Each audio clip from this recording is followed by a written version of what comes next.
to a show.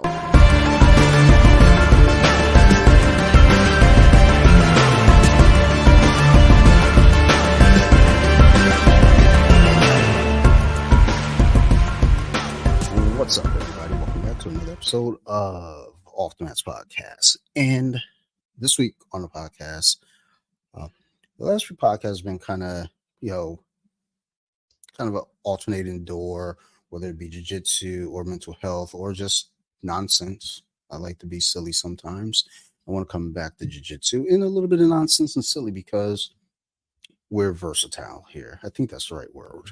So for this episode of the podcast, I want to welcome back a good friend to the show, a good friend in jiu-jitsu, and just a good friend overall. I haven't had him on in a while and miss him. So welcome him back to the podcast, student of BJJ, Zach. How you doing, friend? Thank you for coming back. How you been? Very happy to be here. Doing well. Things have been wild at the Hewlett house. We had our we welcomed her in May. So a lot of what I've been doing is just trying to get that whole situation stabilized. And, having a kid really makes you into a hermit if you're not careful. And that's definitely what happened with me. So glad to be venturing back out again into the land of real people. Good. Yeah. And when you sent the picture, I was like, it took a second to process in my brain because I'm a little slow. I see a baby, and I was like, oh, wait a minute, that's a baby. Wait, it was like, wait, did you have a baby? Oh, congratulations. Yeah. Awesome. Congrats to you and your family. That's got to be an amazing thing, just growing a family and like you said, having kids kind of turns you into a hermit to some degree, especially when you have, little ones like infants in the home. So, welcome back to venturing back out and kind of getting your legs back. And then also welcome back to diaper changing. That's got to be an adventure. It's never really bothered me. I thought it would before I became a dad the first time. I thought diaper changing was going to be just this nightmare. And it's really not too bad. You get used to it. It's just something that needs to be done for somebody that you brought into this world. So the hardest part is the, lack of sleep for a while, kind of push you into a weird tailspin until, things level out a little bit. Yeah, I think that was one of our concerns about having a second child because Sophie was such a good sleeper. And my wife, her job is she's a newborn care specialist. So I didn't know that. I think I might have, I don't know what I called her before. I'm not even sure what I was titling her. And then one day she was like, yeah, newborn care specialist. So I was like, okay.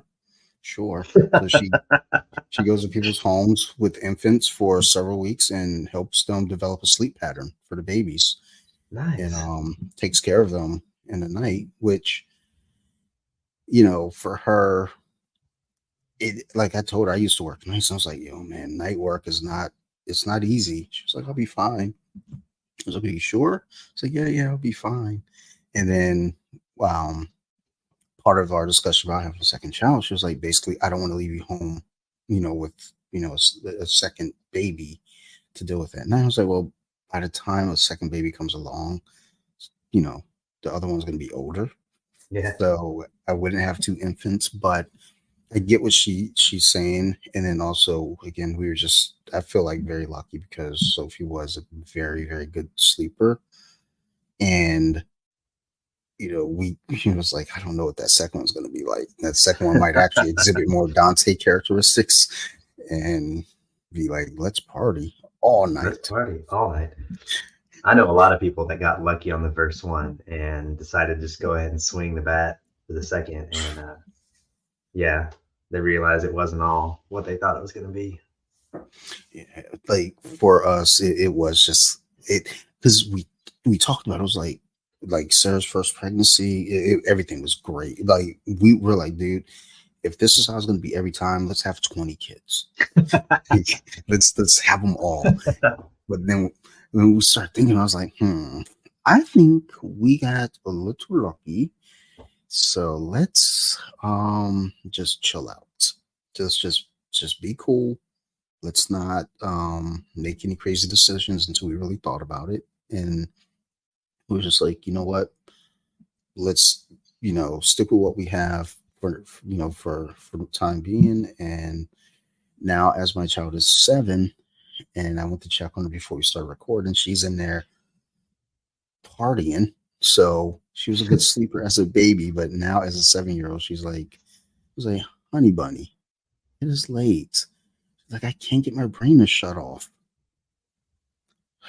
I get that. And I don't know what to tell a 7-year old at that point. I'm just like, okay. Yeah. So I don't know. But yeah, that's on your end, exciting news. Happy to hear that. How's training been going for you? Well, from about, I don't know, a month or so before uh, Hazel was born, and then the first like 2 months after. So it was like a 3.5 month span, I think, that I didn't train at all. Beforehand, I was just worried I was going to blow my knee out or something and not be able to help out. So I decided to, just take a break, and I could, try to wrap up what I could around the house in that time. And then after she was born, there was just, no time or energy to train. So I got back into it. I've been training more consistently now for, I guess, about 2.5 months. It's always hard when the fall hits. There's always so much going on. So I'm like last week, I didn't train a single time because I had to travel for work and had some other stuff going on. The week before that, I was able to train like 4 days, which was like a high water mark for me lately. So it's just every week is like, if I can fit in, I do. And um, yeah, I think I'm still as passionate about jujitsu as I ever have been. Just got to find ways to fit it in around all the, other craziness that goes on. No, definitely understand that. They This time of year, like you said, gets busy. Activities, it's life. Yeah. Um, I think actually I was away for a while. I've also been consistent, at least once per week, consistently for the last 2 months now. We're in Nice. October, so I want to say I started back on the mat probably around the end of July, Okay.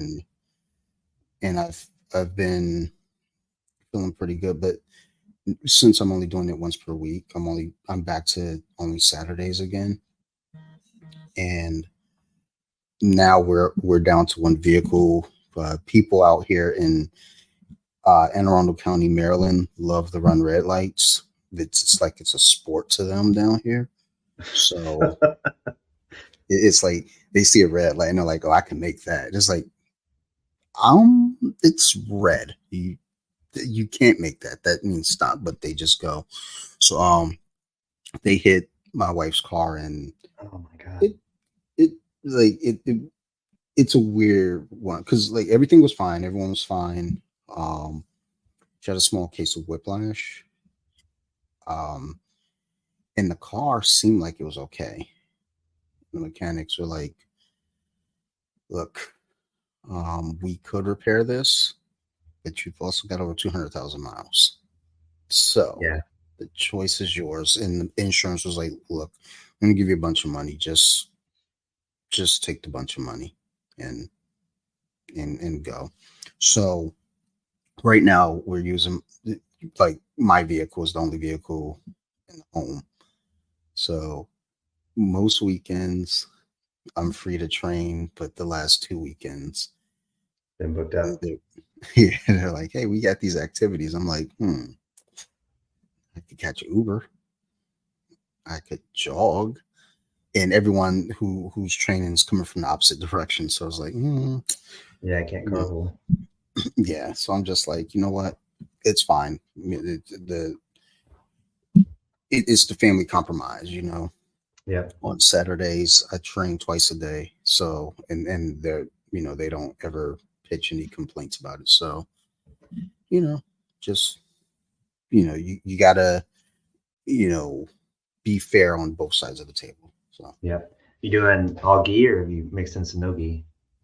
right now it's all gi. Um, I can get to Friday nights. It's just it's a push, and that's no gi. And I would love to get to that class a lot more.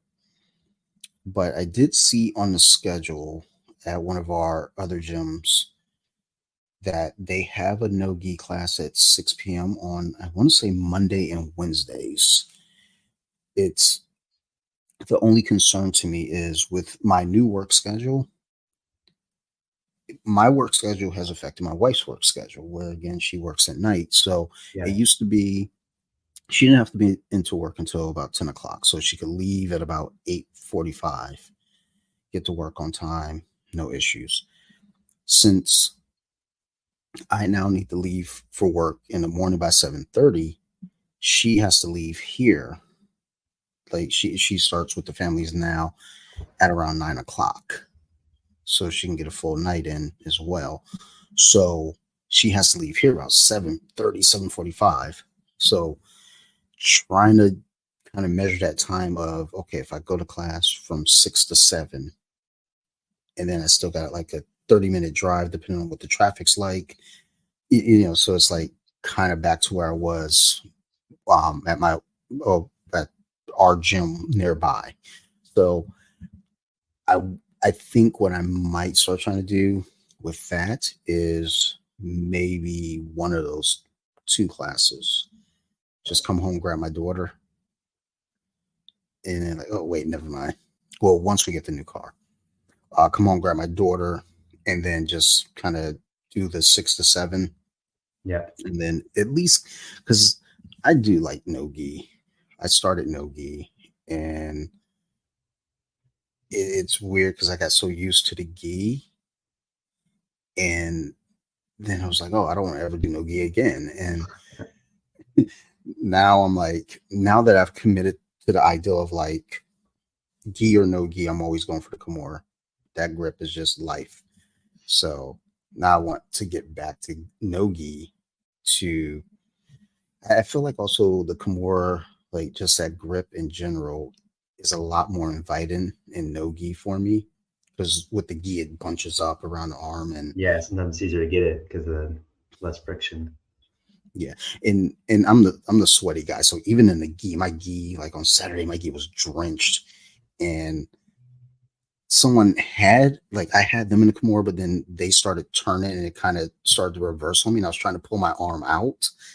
I was like, oh, I'm stuck because of my gi is Yeah. drenched.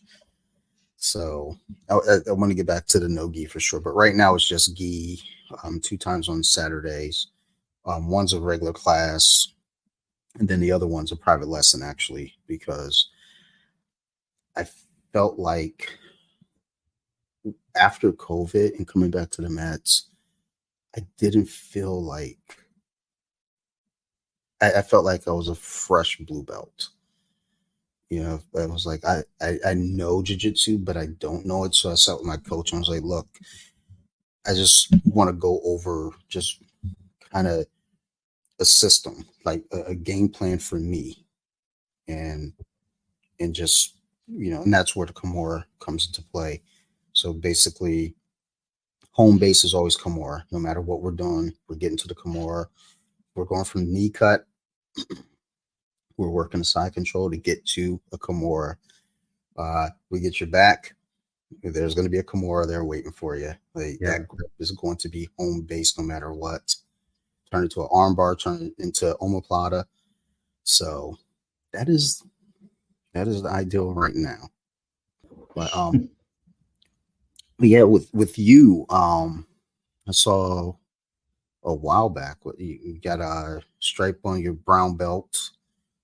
Any additional stripes or still just the one stripe hanging out there and progressing? I'm up to two. Things are Nice. rocking and rolling. Good, It's weird. good. Actually, am I up to three now? I seem to check my pictures. I don't remember. I had a one that came off in the wash, and so I've been confused myself about how many. After a while, you just stop caring. Yeah, Uh, yeah. That's and why I'm at blue belt right now. I was like, yeah, I have this blue belt. yeah. And there's always, the imposter syndrome. So in my heart, I'm nowhere near a brown belt, but trust the coaches. If they want to tie it on you, then just just deal with it. Got a target on your head, and deal with it. That's the one thing is the target. One of my teammates who we both got promoted to blue belt right around the same time. I think I got my blue belt like 2 months prior to him. He just got his brown belt about a month ago, and Nice. I haven't seen him since. So I saw him yesterday, and I was like that's all I wanted was him. I did not care who else was in that class. I just wanted him.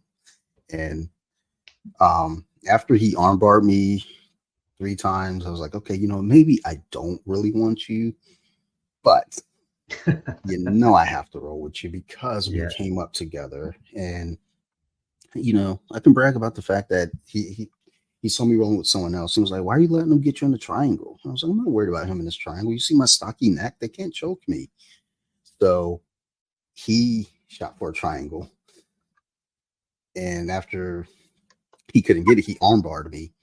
And we got to laughing afterwards. Like, look, I know I couldn't get the triangle on you, so figure I may as well take the armbar. I was like, well, that's the problem with me. I'm like so like hell bent on blocking the triangle. I'm not thinking about my arm exposed. Right. But yeah, had getting bumped up always puts the target on your back, no matter which rank it is, blue, purple, brown, maybe not so much black. I don't know. I know I'm not targeting any black belts, and in reality, I'm only targeting one brown belt, and that's because we're friends. But Right. it comes with the Yeah, game. I typically just try to survive against everyone. You know, I have, I swear I've trained with white belts that felt like black belts just in terms of, when their athleticism kicks in. And, I live in a college town, so you'll get these guys and girls that come in and they're just absolutely physical specimens. And most of my role ends up being just survive and delay until I can, either wear them out or whatever. So, um, yeah, I don't target anybody. I usually just try to work my positions, whatever I can do, try to get control. So, like when I'm, I know it's different kind of at most gyms, but like, is there any issue or kind of concern with like a lower belt calling for a role with like a higher belt, like a brown belt or a purple belt? Some people have an ego about it. Not specifically at my gym. Like I don't know of anyone, but it's widespread in the culture. There's a lot of people that do get upset. So I never have a problem. I love when a white belt or whoever comes up to me with the only caveat to that is there are a couple of people that I just won't roll with.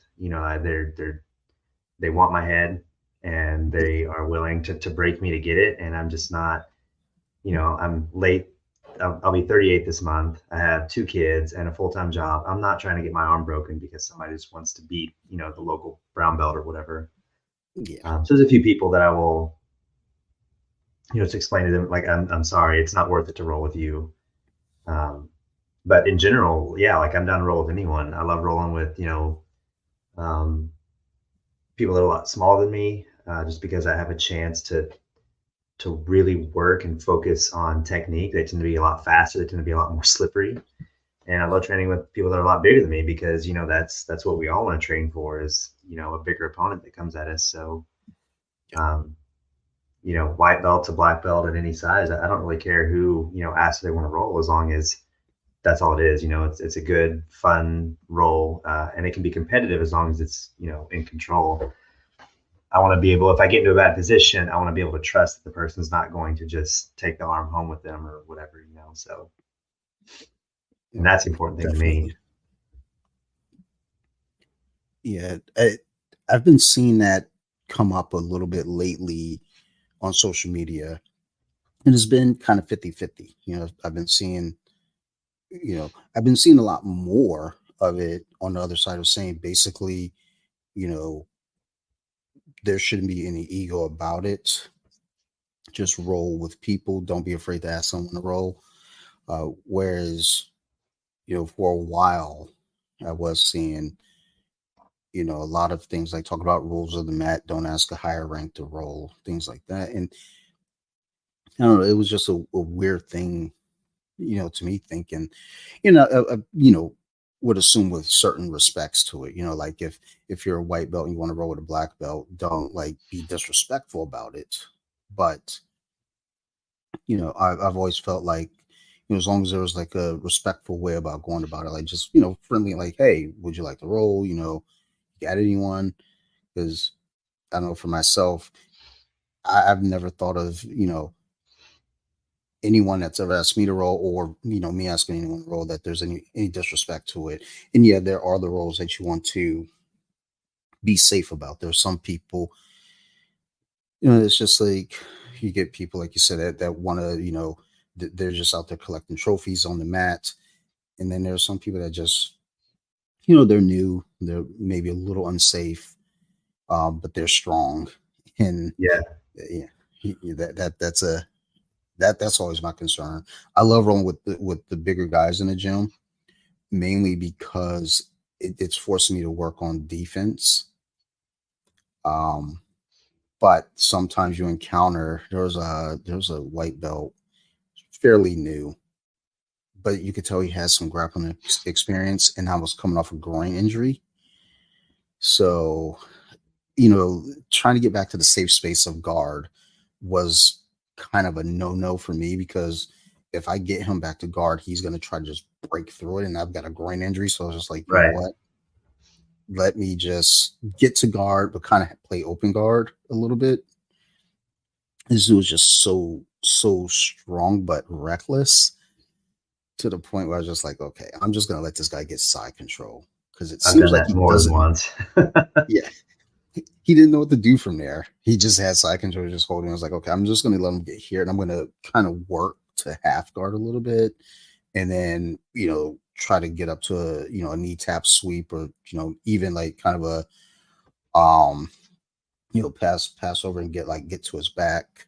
Just something simple to keep him from trying to muscle and rip my limbs off. But other than that, yeah, I always felt like just be respectful with the roles, be polite on how you ask, and should be no problem.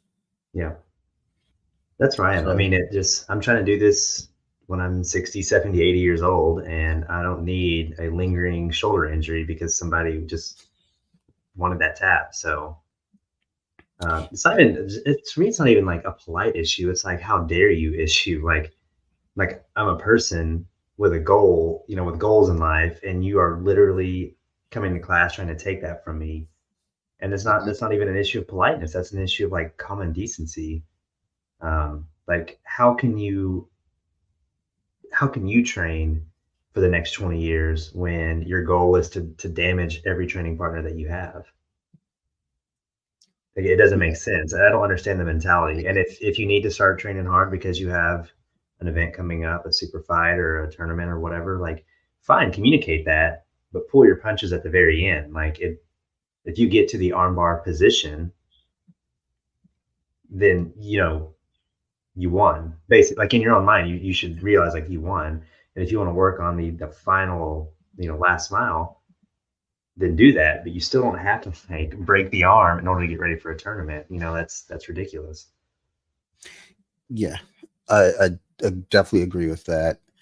I, I've noticed in our Saturday class, we don't have too many competitors in that class. Like everyone's, trying to get better, but no one that I can think of off top is on the competition team. I think at our other gym, in the opposite direction, is actually Saturday morning. They have a competition class over there going for 90 minutes. So I think most of those cats are over there, which is fine by me. It's like, yeah, stay over there.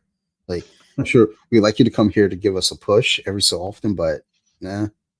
I used to train over there on Wednesday mornings, and even though that was a mixed levels kind of casual class, that's where all the competitors were. So there's no such thing as the casual class there. And I was rolling with a guy who just got done competing over the weekend. I didn't know this, but apparently he tore his ACL, or I don't know if he tore it, but he damaged his ACL pretty badly, and he just wiped the floor with me. And I get out of class and I'm texting one of my other teammates because he's always asking me about training. I was like, yeah, I rode with so and so. I was like, really? He's not supposed to be rolling. He just busted his ACL up. I was like, well, it didn't look like it on like this morning. He beat the dog shit out of me, dude. And he was really nice about it. And we talked Yeah. afterwards. It was like, I mean, I guess I am, going up against a world champ. It was like, I mean, that was last year. I mean, right now I'm just a dude. I was like, yeah, but you're that dude on that level going to the next level. So, you know, we are not the same, but there's a way to go about things. And, he's one of those guys that, again, even though he's a competitor, he's not ripping arm bars, he's not ripping kimuras or heel hooks or anything. In no gi, at least. No one's ripping heel hooks in the gi. But he's real cool about it. All of our bigger guys at least are, but we do have some smaller characters that are just like, it's like, I get that you're small and you may not think that you're that strong, but I'm 45. Yeah.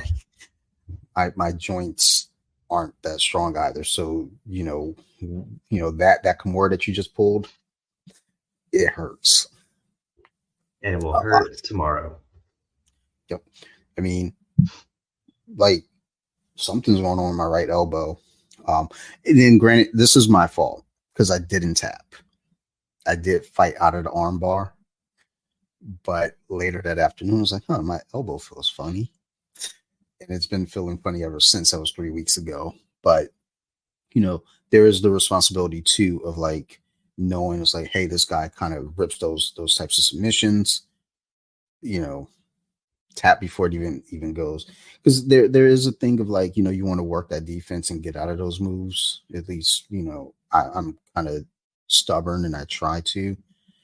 But now I'm getting to that point where it's like I'm just tapping before the arm. Like if I lose the grip, I'm just calling for tap. It's like, look, Yeah. I know where this is going. You want this arm, and I want to defend, but it's Saturday. I got to go watch Michigan play, and I don't want to do that while wearing a sling. Yeah. I hear you. Most like if it's a choke, bow and arrow, whatever, like I'll I enjoy the process of trying to get out of those, and I'll take it to the edge. But there's some things that just there's probably like four main things that if I see them happen or if I get in the situation, I'm willing to walk away from the roll, or at least tap. So if I'm in an arm bar, if somebody has me in an arm bar and I have my hands connected, when they start pulling with their entire body weight, I will verbally tap way before my grip slips, or sometimes as it slips if I'm just not quick enough.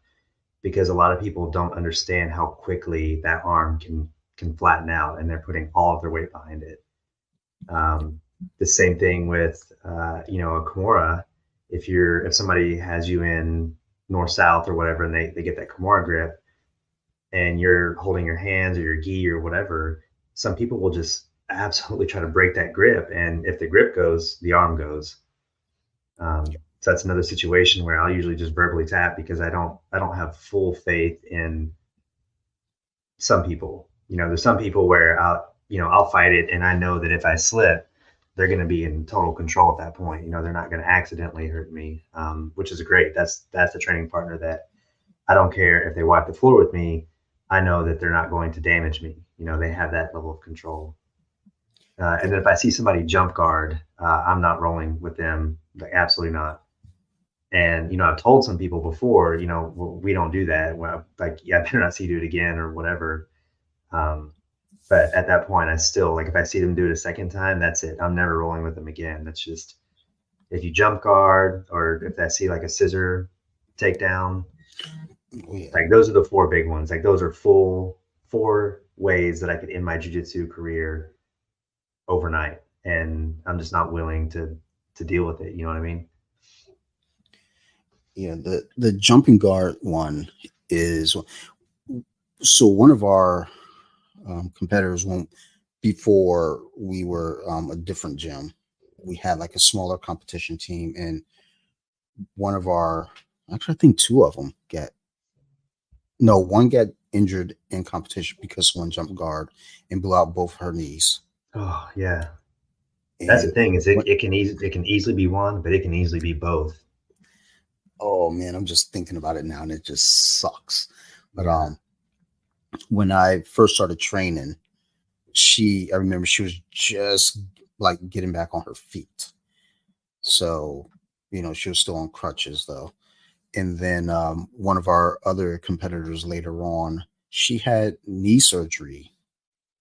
And upon returning to competition, I remember we're all at Anaga out in Baltimore. And she had there was no one in her division. She was a blue belt. So she went up against a purple belt.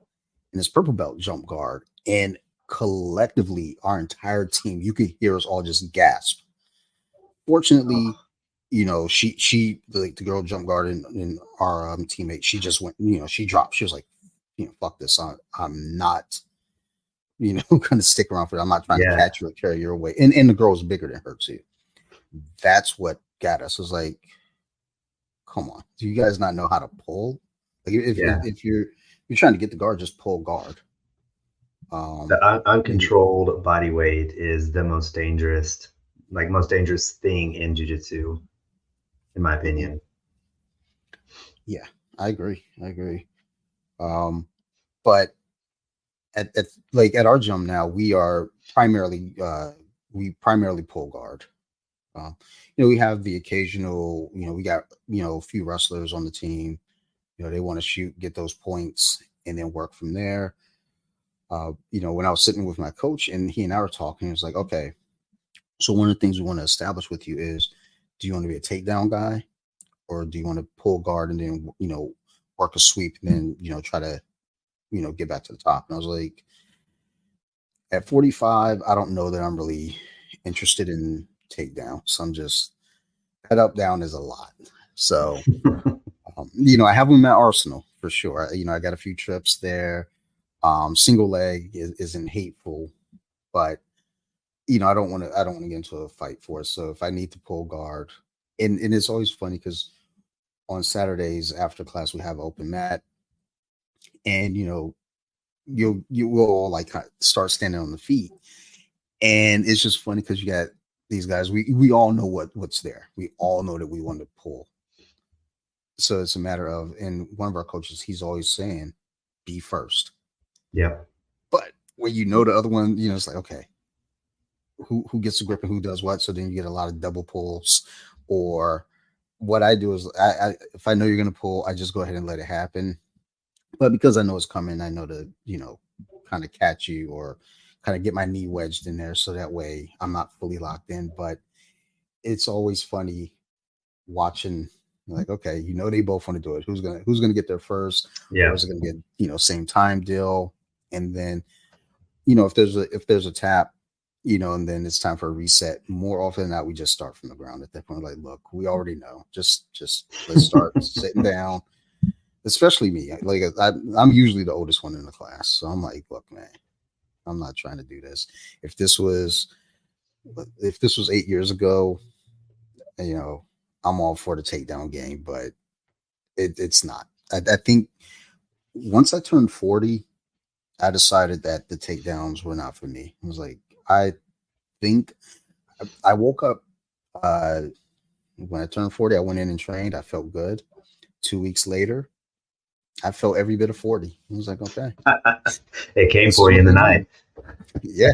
I woke up and my body was like, oh, you slept wrong when you're back. Uh-huh.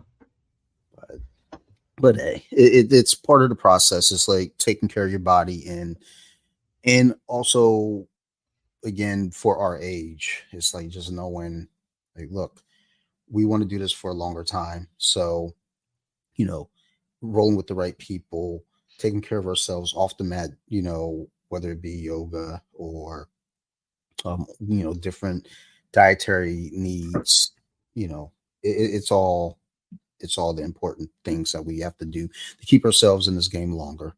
That's it.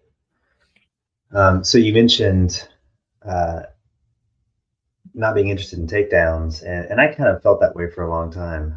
But I will give you a counterpoint. One of the biggest things I've been working on lately is just changing levels in general.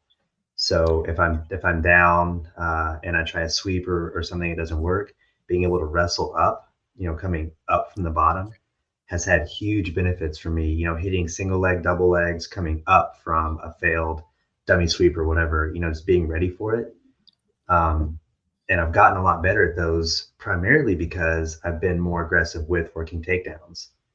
Like if you're like for me, it's just a takedown from a different position. So having that extra bit of aggression in those situations has been a huge benefit for me. I still suck at takedowns, but I can now hit them coming up much better than I ever could coming down. And if you're not doing it, I highly recommend working that into your game because so much of the butt scoot game can be multiplied by just changing your level. Coming up when they don't expect it. True, true. So I had been kind of working with changing my levels, and a lot of it's been kind of to go for the ankle pick. Yep. And I hit the ankle pick, but not super high percentage, but it's like when I'm going with like the purple belts, it's that they already know. Because it's like a lot of time I'm kind of telegraphing it because I'm still trying to figure it out myself. But white belts and other blue belts is like, oh, the ankle's there, I'm taking it. Um, and even with a couple of purple belts, when we're messing around with the grips, I end up, getting to the single leg. So, it's available. It's kind of how I look at it with inverting. I I don't consciously want to do it, but when I'm rolling, I know it's available and I can do it. Yeah. It's just Nice having when the I'm like, pocket. yeah, it's like, yeah, it's always there in the pocket. It's just I would prefer not to go to that pocket, but with the takedowns, it depends too. If I got somebody that like, because in our Saturday morning class, we part of our warm up is grip fighting and just kind of get into that position for the takedown. And we don't have a lot of wrestlers in that class, but there are a couple in there, and they're trying to get comfortable in the gi. So it's a lot of fun messing with them Yeah. because they're thinking, okay, I got to get these grips. I got to go for like a hip toss or a trip or something. It's like, or you can still shoot your takedown from here. Like, you can still get the single leg. You can still get the high crotch. There's still things available. So with the wrestlers, because I think they're thinking about, trying to just be pure jujitsu, it's like, okay, I can go ahead and use your game against you because you're thinking about my game. So, Yeah. like, I think that's a but lot of wrestlers get um, their feelings hurt is not quite the right word, but they come in with all these incredible habits, and they shoot a single leg, double leg, and they get guillotined. And they do it five or mhm, six times, and they get completely shook, and they don't want to shoot anymore because they think it's completely ineffective, because of the chokes that are available. And it's one of the worst things that can happen to a wrestler, in my opinion, is to lose that confidence. Because honestly, if they would just stick with it and figure out how to update their technique, the wrestling philosophy is what would take them so much further than a lot of the jujitsu basics. Being able to go for that single leg and just maintain a better distance with your head and turn the corner and do all the little things that make you hard to choke. You're going to be first to points and you're going to have a dominant position and you're going to win those rounds that us jujitsu specialists are going to struggle with. yeah, that's one of the things with the Friday no-gi class is um, our coach for that class is a former D1 wrestler. So he does go over a lot of that with that group. So whenever I go to that class, now I'm kind of out of my comfort zone. Now I'm Yeah. like, okay, I have to now adjust to them because they all know takedowns and they all know how to stuff the takedown. So now I have to figure out going for them. Usually, if we're playing, you know, a lot of times those classes are full. So when it's time to do sparring, we tend to do King of the Hill just for Always takedowns, fun. though. Yeah. Oh yeah, I love it. Um, and a lot of those guys, what I do until they figure it out. Once they get to the third round, they figure out, oh, he's just going for inside trips. That's all. Then they're like, okay, we know how to beat this guy. And so, but that's what I like though, because now that they know, okay, I'm going for the inside trip, it's like, okay, well, now I have to adjust, and either I have to, again, go for a single, or I can try for a double leg, but a lot of times, these dudes already know. So it's like, okay, how do I, trick them with the trip and then try to get that, or again, change the level, get down low, get the ankle Yeah. pick. So, but that no gi class has always been a fun one for me, just because again, those guys, lots of young guys, lots of energy, and and there's always the joke that we put on Instagram about white belts, you know, like be quiet white belt, like, but in reality, a lot of these kids are white belts, and I'm learning so much from them, when I'm in there, Yeah. because they have grappling experience, just from a different point of view. So if I can't get them, then it's like, okay, well, let's talk after class, let's drill after class. So it's all about getting better and working together, and you know even though you're on the mat in competition by yourself, physically out there, you still work as a team, you Yeah. know It's interesting the and way our sport is wired up. yes, so definitely love that. So you Who- mentioned like King of the Hill for takedowns. mm, Um, Anytime you can gamify an aspect of jujitsu or really of anything, you tend to get much stronger fundamentals from that. mhm, Being able to take it out of context of a grappling match and do, you know, who cares? First takedown wins, and then you come back and try again, and that's stop, start, stop, start. It's great. I'm going to plug a product here that I'm not affiliated with in any way. It's something that showed up at our gym one day, and it was awesome. I did talk to this guy that owns it at one point about getting some free ones as kind of like a mini sponsorship, and it never came to fruition. But the product is still incredible. It's called Attack Bands, ATTACKBANDZ. The guy, and I'm blanking on his name right now because I haven't talked to him in a couple of years, but he was a wrestler, and then his kids got into wrestling, and he was trying to teach his kids how to really get in and like penetrate on the shot, how to get to those ankles and everything. And there's not much to it. I mean, simple. It's like a little Velcro strap, kind of like a capture the flag football strap that goes around your mhm. ankles. And you can buy multiple ones. You can put around your wrist or whatever. But you can play all these mini games with it of basically, first person to strip it off the ankle wins. And it's incredible how quickly you start to pay attention to what your legs are doing.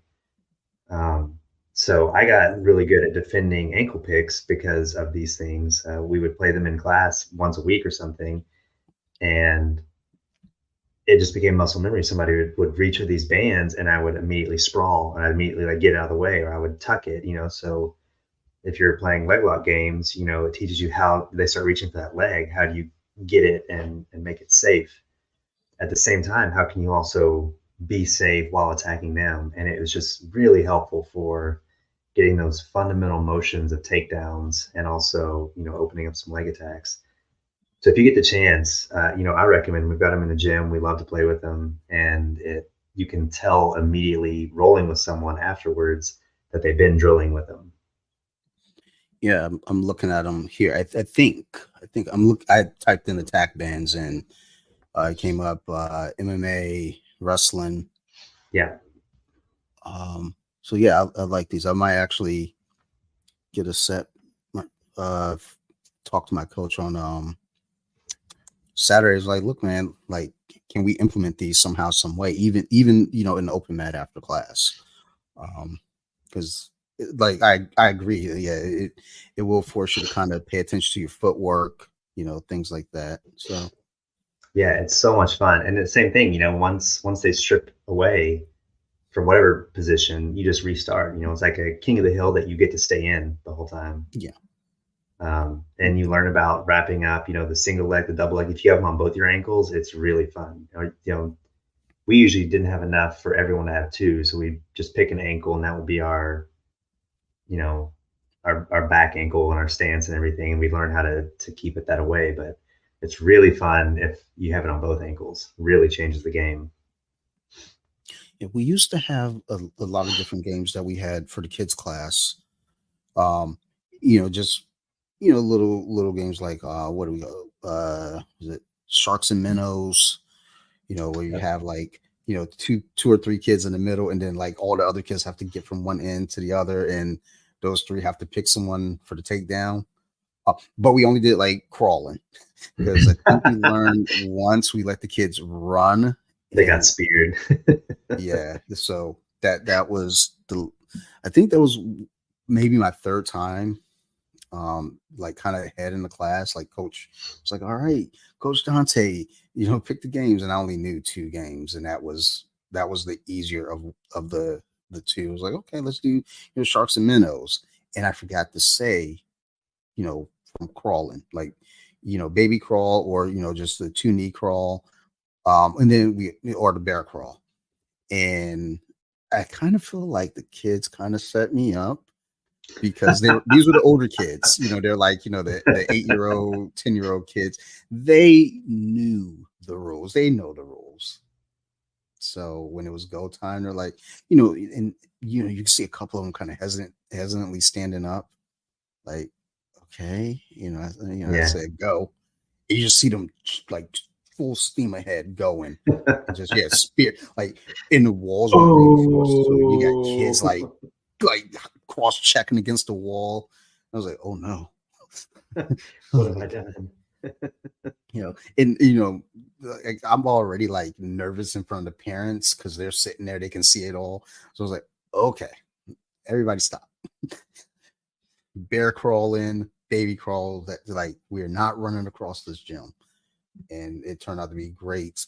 But it was always good for them to work on getting them down, and then basically getting them to side control, just getting them to their back. Yeah, Um, so I always enjoy having the kids play games like that. Sumo, we always have them do sumo in the middle of the, that's a take great some one. belts and drape them around, make a little platform for them. So, and it's funny because like with as adults, we don't have a whole lot of that. We don't have a lot of games, but that was one thing that my one coach, he always would do that. It's like, all right, let's do some King of the Hill, whether it be takedowns or whether it be sweeps. We get somebody starting down, and basically the person coming in, you're working on guard passing. The person on the bottom, you're working on getting to guard and getting a sweep, or maybe don't even get them to guard. Just get a sweep from where you are. Sometimes he would forget to say, because his rule was, the stand up rule is in effect, so you can't stand up. You have to work from the ground. But if you didn't call for the stand up rule, basically if you stood up and the other person didn't keep you down, that's automatic. So I would always take advantage of that. I listen like very closely. Oh, he Yeah, didn't say anything about the stand up rule. As soon on as the it. person comes over, slap hands, I stand right up. I was like, all right, go. And then the next person, they've already seen it, so they know now. Just get Dante's ankles, pin his feet to the floor. It's like, okay, but But that's then come good. I back mean, around. that's the whole point of Yeah, the game, right? Like to be aware that your opponent can do sneaky things at any time, and like how can yep, you plan ahead? I've heard so many times that a black belt, oh, they think 10 moves ahead or something like that, and I've never really believed that they're thinking 10 moves ahead. Um, and the closer I get to black belt, the more firm I am in that conviction. It's not planning 10 moves ahead, it's shutting down your options. It just if you have 10 options, they're shutting down 10 options before you can use them. That's not thinking ahead. That's thinking about right now and knowing what could happen in those situations. Shutting those doors before you can use them, um, is one of like the most important skills. So that's an incredible game, and it's good that you're listening to the rules and you can teach and learn so much from stuff like that. Just what can they do to keep you from just standing up? That's important. That's a great lesson. And you don't have to be in a game to be able to use that. That's what we are talking about earlier, wrestling up in those situations. Somebody starts to start building up a base, they start getting up to their knees, start getting the combat base, start climbing up. That's when you'll see me change levels and try to just bring them back down. I'm not waiting for them to get that dominant position. And it's those little games like that can be so powerful in building that muscle memory and that philosophy. Yeah, that's one thing that Gordon Ryan talked about. I want to say it was on Joe Rogan. I mean, in some interview, I believe it was that though, where he was talking about he's not the most athletic guy, but what he does is if you're athletic, he takes that away from you. So Yeah. that kind of plays into that. It's like, that, whole idea of thinking 10 steps ahead. Well, maybe it's not thinking 10 steps ahead as much as it's like, okay, well, what's this guy weapon? Okay. He's fast. How do I take his speed away from him? You know, this person's, they have a good leg lock game. Okay. Well, I got to take that away from him. Like GSP was good at that when he was fighting. It's like if you're a wrestler, okay, well, I'm gonna make you stand up. Oh, you're a Yeah. striker, well, I'm gonna make you wrestle. And then there's John Jones who just says, "Oh, you like to strike? I like to strike too. You like to wrestle? Okay, I want to do that too. Oh, you like Muay Thai? I'm not good at that, but I'm about to be." Yeah. And it's like, okay, but I like the Gordon Ryan approach more. Just like take it away from them. If they Well, it's hard like to argue with to, results. yeah, exactly. It's like you know there's so many people that are quick to hate on Gordon Ryan. I don't particularly care about his social media in terms of, the nonsense that he talks. Just when he's trash talking. I'm not really a big trash talker, but when you see his game though, it's like the dude is undeniable. And it's just like, Undeniable. And the deniers, they have no idea. They're getting their opinions clouded by his social media. yes, yes. And I will admit, at one point I was there, but it wasn't so much that I was denying this game. It was just like it was more of like, oh God, like I'm sick of this dude. But it was like, okay, I'm sick of like hearing him talk shit. But I love watching him grapple. And then the thing is, because he's so undeniable, it's like you can't help but watch. It's like how's he gonna win the next match? What's he gonna do? Like I think there were a few matches where he would, you know, put in the envelope how he was gonna win the match. His most He recent would one he do it. did, which one of the most cringe, I don't know, promotions I've ever seen.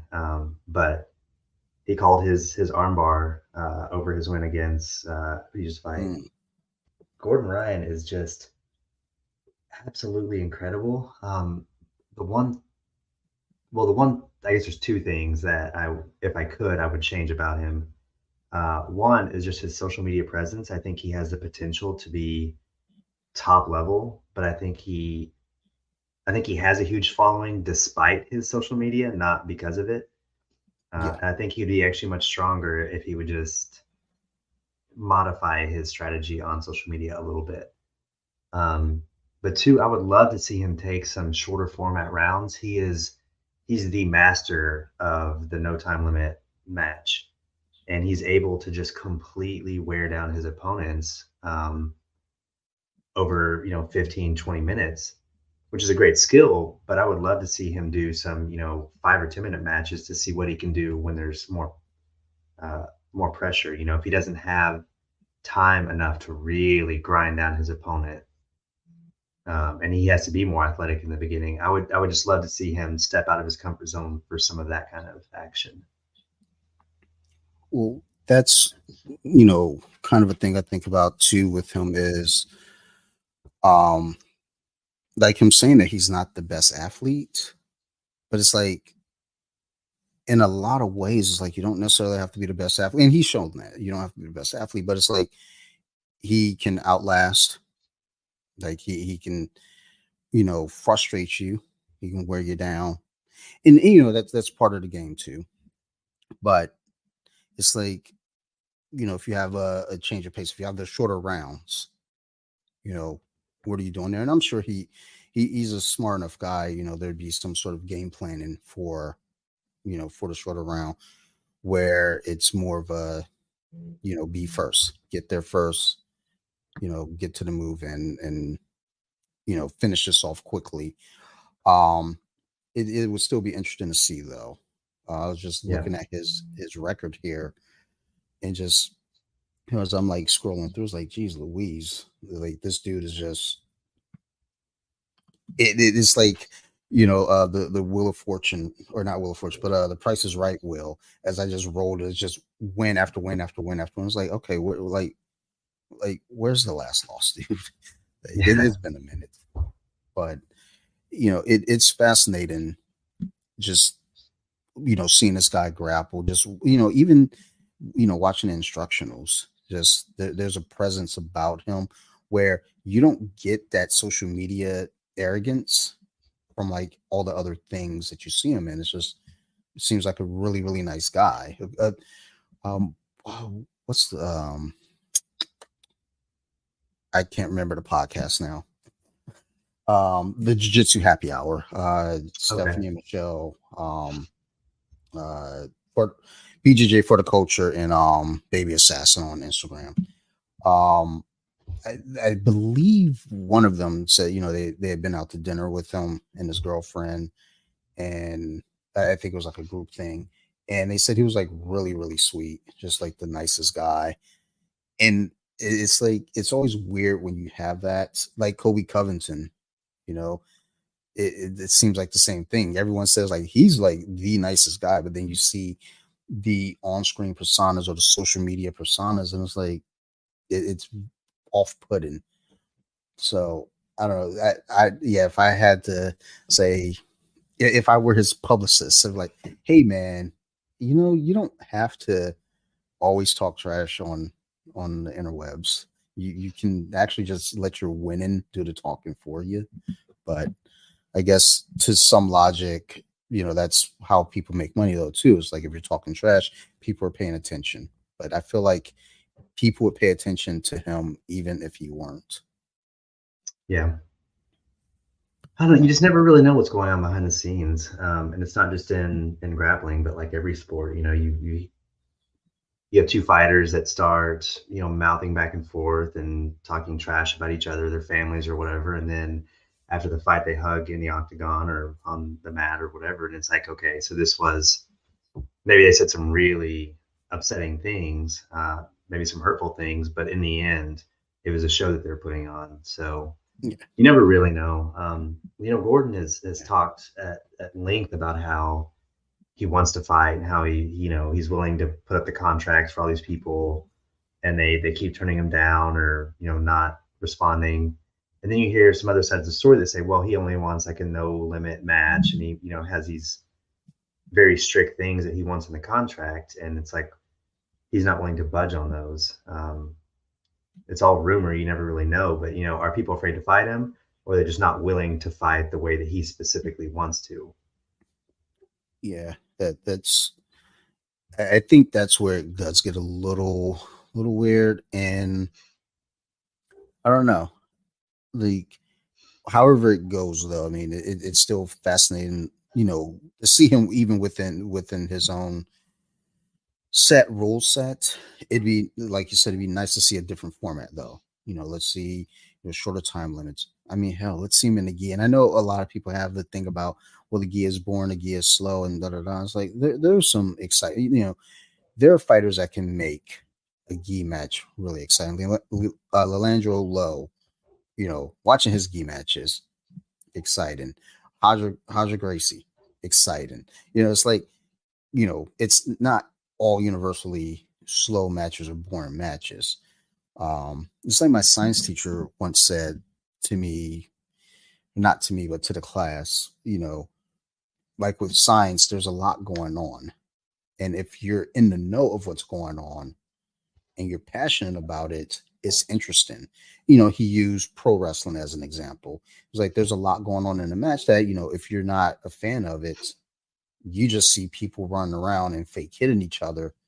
But if you're dialed in, you can see like the cues where they're not necessarily talking to each other, but there are certain taps that they do to each other to let them know, hey, you're going to take the DDT, or hey, the suplex, you're going to block the suplex, or if they are hurt, there's the ref comes over and grab their hand, and if they squeeze the hand twice, you Yeah. know, you see the refs, put up the X, hey, this dude's really hurt, so it's like if you're in the know for things, and I think of that with jujitsu too, as like I watch jujitsu on Fight Pass or just on YouTube, period.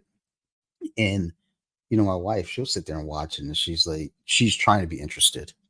She's trying. She's just like, okay, I don't know what's going on. It's like, okay, well, like right here's kind of a tough angle because right now, he's got his back and like he's kind of folded over, and it's like, yeah, I'm just gonna go read my book. Like, okay, thanks for trying though. You tried.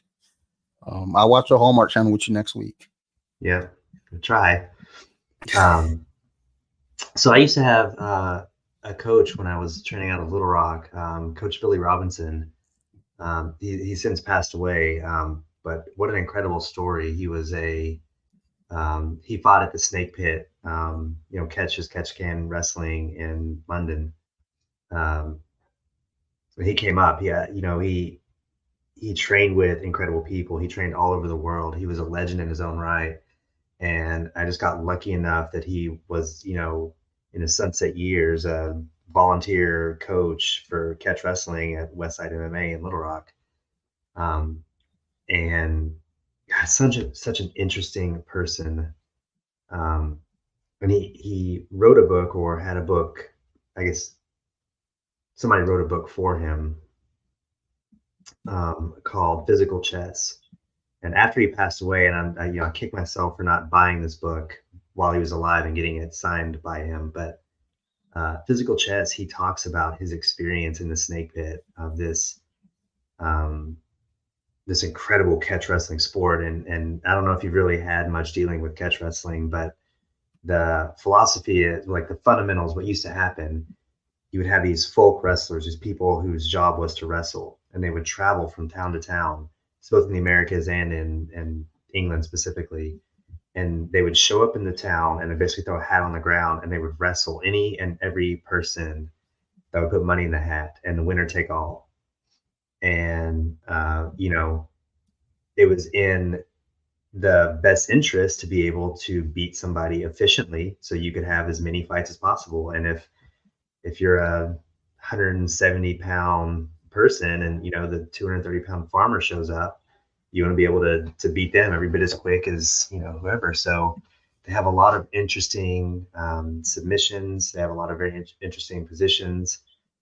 Um, but what I didn't know, when I read his book, was kind of the history of modern wrestling, like the WWE, formerly WWF, like how that came to be such a like a show sport instead of like a real physical contest. And in the book, he mentioned, he kind of pulls the curtain back a little bit, and he talks about how you would have these matches between two high-level catch wrestlers where the risk of injury was incredibly high, and it was the only livelihood. If you blow your knee out, then you probably wouldn't be able to feed your family or something. So yeah, you'd have two high level catch wrestlers that wanted to compete, and the act of competition. I mean, some of their holds were absolutely brutal, and the risk of injury was so high, and the consequence of injury could be starvation for your family. It's not like if you blew your knee out in the 1910s that you would be able to feed your family. There wasn't like a lot of extra work going around or whatever. So anyway, they developed a system where they would take these two wrestlers and they would go basically into a room with a referee, and it'd be just them, and they would wrestle. and they would figure out who the winner was in an honest and very physical match. And then afterwards, whoever won, that would be the winner when they would go on tour to all these other villages or something. So they would, whatever their round was, they would try to remember what all the moves were and they would duplicate it. So when they would travel from town to town, they would do all of the same moves, but in a much safer and more controlled situation so that everyone could experience these high level rounds without the warriors themselves being, injured.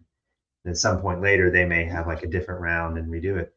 And that sort of showmanship with the wrestling is what carried over into what we now see as, oh, wrestling is fake. It is, but that fake wrestling has a very interesting root, and I just, when you were talking about it, it just reminded me, most people don't know that little piece of history. Yeah, that I've always been a fan of pro wrestling and just kind of growing up with it through the 80s, 90s, some of the 2000s. I think there was a point in the 2000s I kind of grew out of it a little bit, I guess I would say.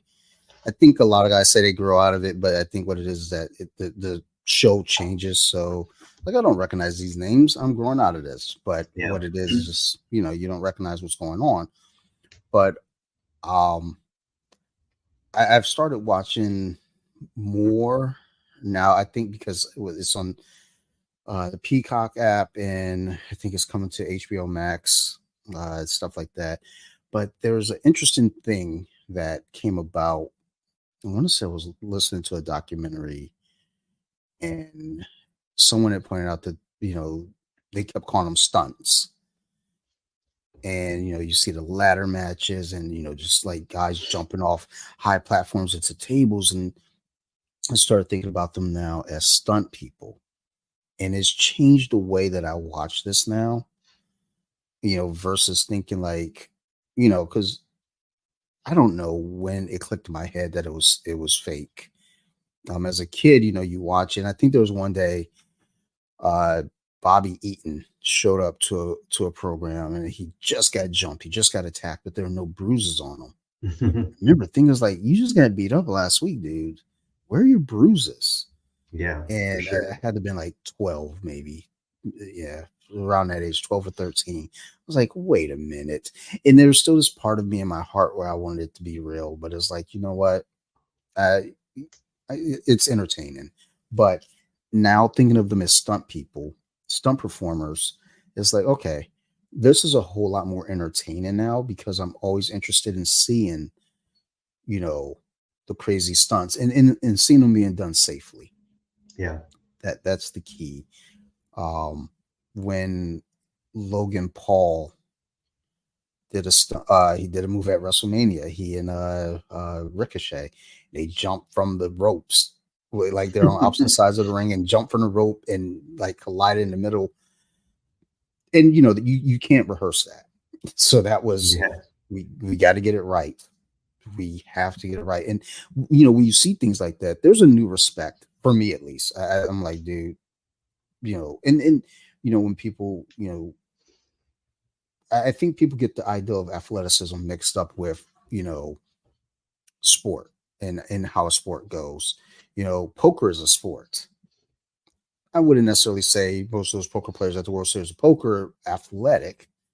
Phil Hellmuth, probably not the most athletic guy. Daniel Nagano, he's a little wiry. He might Yeah. he might be he might Same be an thing with like athlete. esports. I mean, Dota Yeah, and StarCraft and yeah, Call of Duty. Hell, there's a ton of sports out there where you don't have to be able to do 1,000 push-ups. You have to be able to just be really good at the skill set. yes. Now you jump over to the pro wrestling platform. It's like these guys are definitely athletic. They're athletes. And I've had friends argue with me like, well, no, they're not athletes. I'm saying, well, they're very much athletes. They're athletic. Is what they're doing a sport in the traditional sense of like competition? I mean, maybe not by Vegas standards. You can't place bets on them, but um, you know, I feel like respect should still be kind of paid to these folks who go out there and they put themselves on the line. I mean, Unfortunately, in front of a big ass live like stadium, you know. yeah, yeah, and I mean, and the thing is too, they're unforgiving. If you mess up, the crowd will chant "You fucked up" Yeah. very loudly, and you don't hear it so much anymore because I think they've gotten it a lot more fine tuned. But I remember, I want to say, early 2000s, maybe mid 2000s, you'd see a spot get messed up, and unfortunately, it was during the women's matches because at the time, women's wrestling was not where it is now, where like you see a lot of these young ladies and they're like super athletes, you got power lifters in there, like just doing these amazing things. You got Ric Flair's daughter, who's a giant of a human doing backflips off the rope. And it's like, I didn't know tall people could do that. I thought that was only Or reserved for Ronda short Rousey, people. you know, top Yeah, fighter. yeah, yeah. Her and Shayna Baszler, both former MMA, fighters out there, you know, and the game where it was back then, women were just, you know, they were just there mostly for eye candy. But then when they start kind of putting them in the ring to let them like, all right, we're gonna have some matches, and there were some mess ups, and the crowd would always kind of ridicule them. I was like, dude, like, yeah, cut them some slack. I don't think they were really expecting to be out there in the ring. Like, they thought they were just going to be there, like being a valet and walking Ric Flair down to the ring, and now they're jumping off the top rope and missing their spot, and the crowd's chanting "You fucked up." So, pro wrestlers, my hat goes off to them. We went to Maryland Championship Wrestling over the summer, and that was an event. It was fun. It was It was. like the crowd got involved. Like kids were handing wrestlers chairs. It's like, here, hit them with this. So one of our former teammates, former coaches, is actually one of the wrestlers there at Maryland Championship Wrestling. So it's just when you see them performing like that, I think anyone at performing at any high level, no matter what it is, whether it be chess, whether it be football, pro wrestling, jiu-jitsu, judo, I just think the dedication it takes to get to that level is admirable. And just people who talk trash about, these top athletes and top performers. It's like, look, man, half you cats don't know, you wouldn't even know the tiniest bit of what it takes to get to where they are. And you got the The audacity. Yeah, the sacrifices that they've made for their family, for their personal income. I mean, to rise to the top of the ranks, it's Yeah. every bit as difficult as being an actor, actress in Hollywood. Like these people are living out of their cars. Look at Daisy Fresh. Yeah. If you've seen that on Flow, these top athletes are literally living in the gym or out of their cars and putting every single scrap of everything they have into this one plan. And they make it to the top and you're like, oh, whatever. But you just don't realize that every second of every day that they're awake, they're thinking about this. If they're not taking care of their specific personal needs at that moment, they're thinking about what they could be doing to be the best. And most people have no idea what that's like, cannot comprehend. Yeah.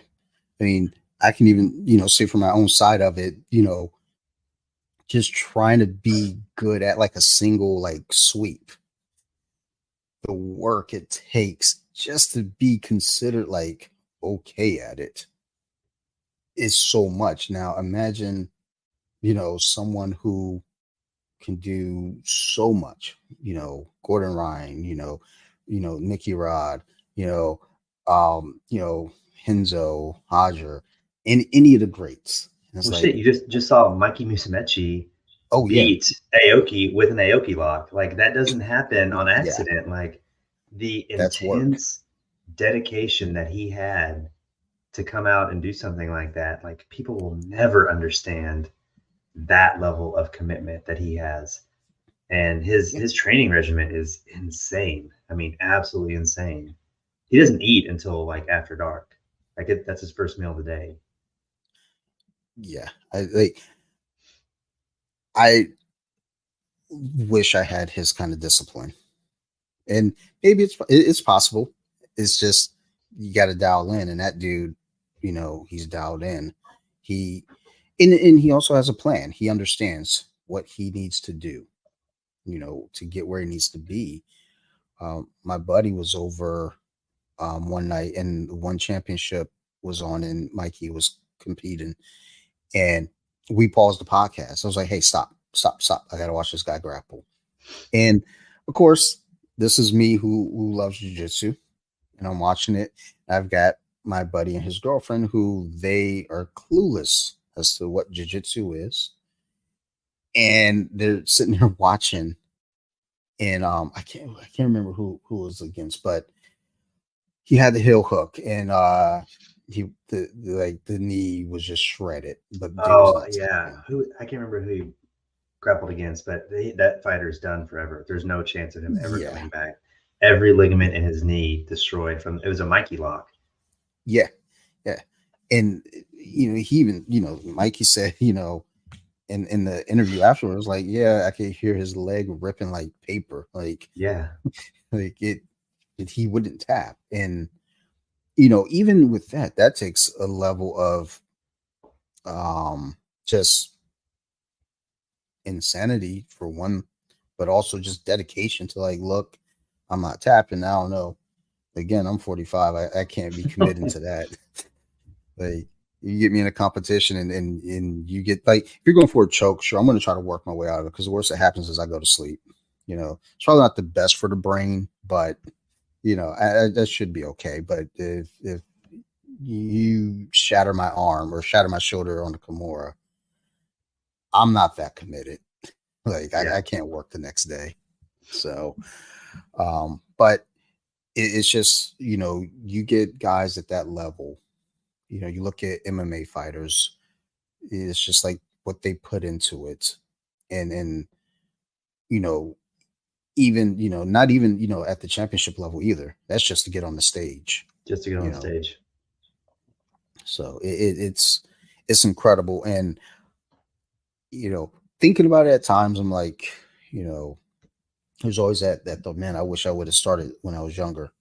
Like, I mean, but would it have been any different for me? That's the In big terms of, question. like, Yeah, I think back to my discipline as a kid. As a 20-year old, 22-year old. It's like, uh, when McDonald's will have the 29-cent hamburgers, 39-cent cheeseburger. It was like, oh, I can buy 20 of these, and I'm going to. And well, the limit is 10. They told me, so I bought 10, to went inside and bought 10 more. But the thing checkers. is like, Nope, chess. yeah, they thought they stopped me. It Uh-huh. was like, can I get 20 cheeseburgers? I was like, I saw the young lady turn around. She was like, yeah, the limit's 10. Now I had a friend that was like, Katie, go inside and order 10 more. And make sure you watch them so they don't spit on our food. Um, because Put I was leader worried cola for a cop. that was a it's for a cop. Like, I know that code. Like, watch them. It was a questionable McDonald's, so I just never felt comfortable. But the thing is, me at that age, I was just that guy that I could eat like that, and I would still work out and you know play sports.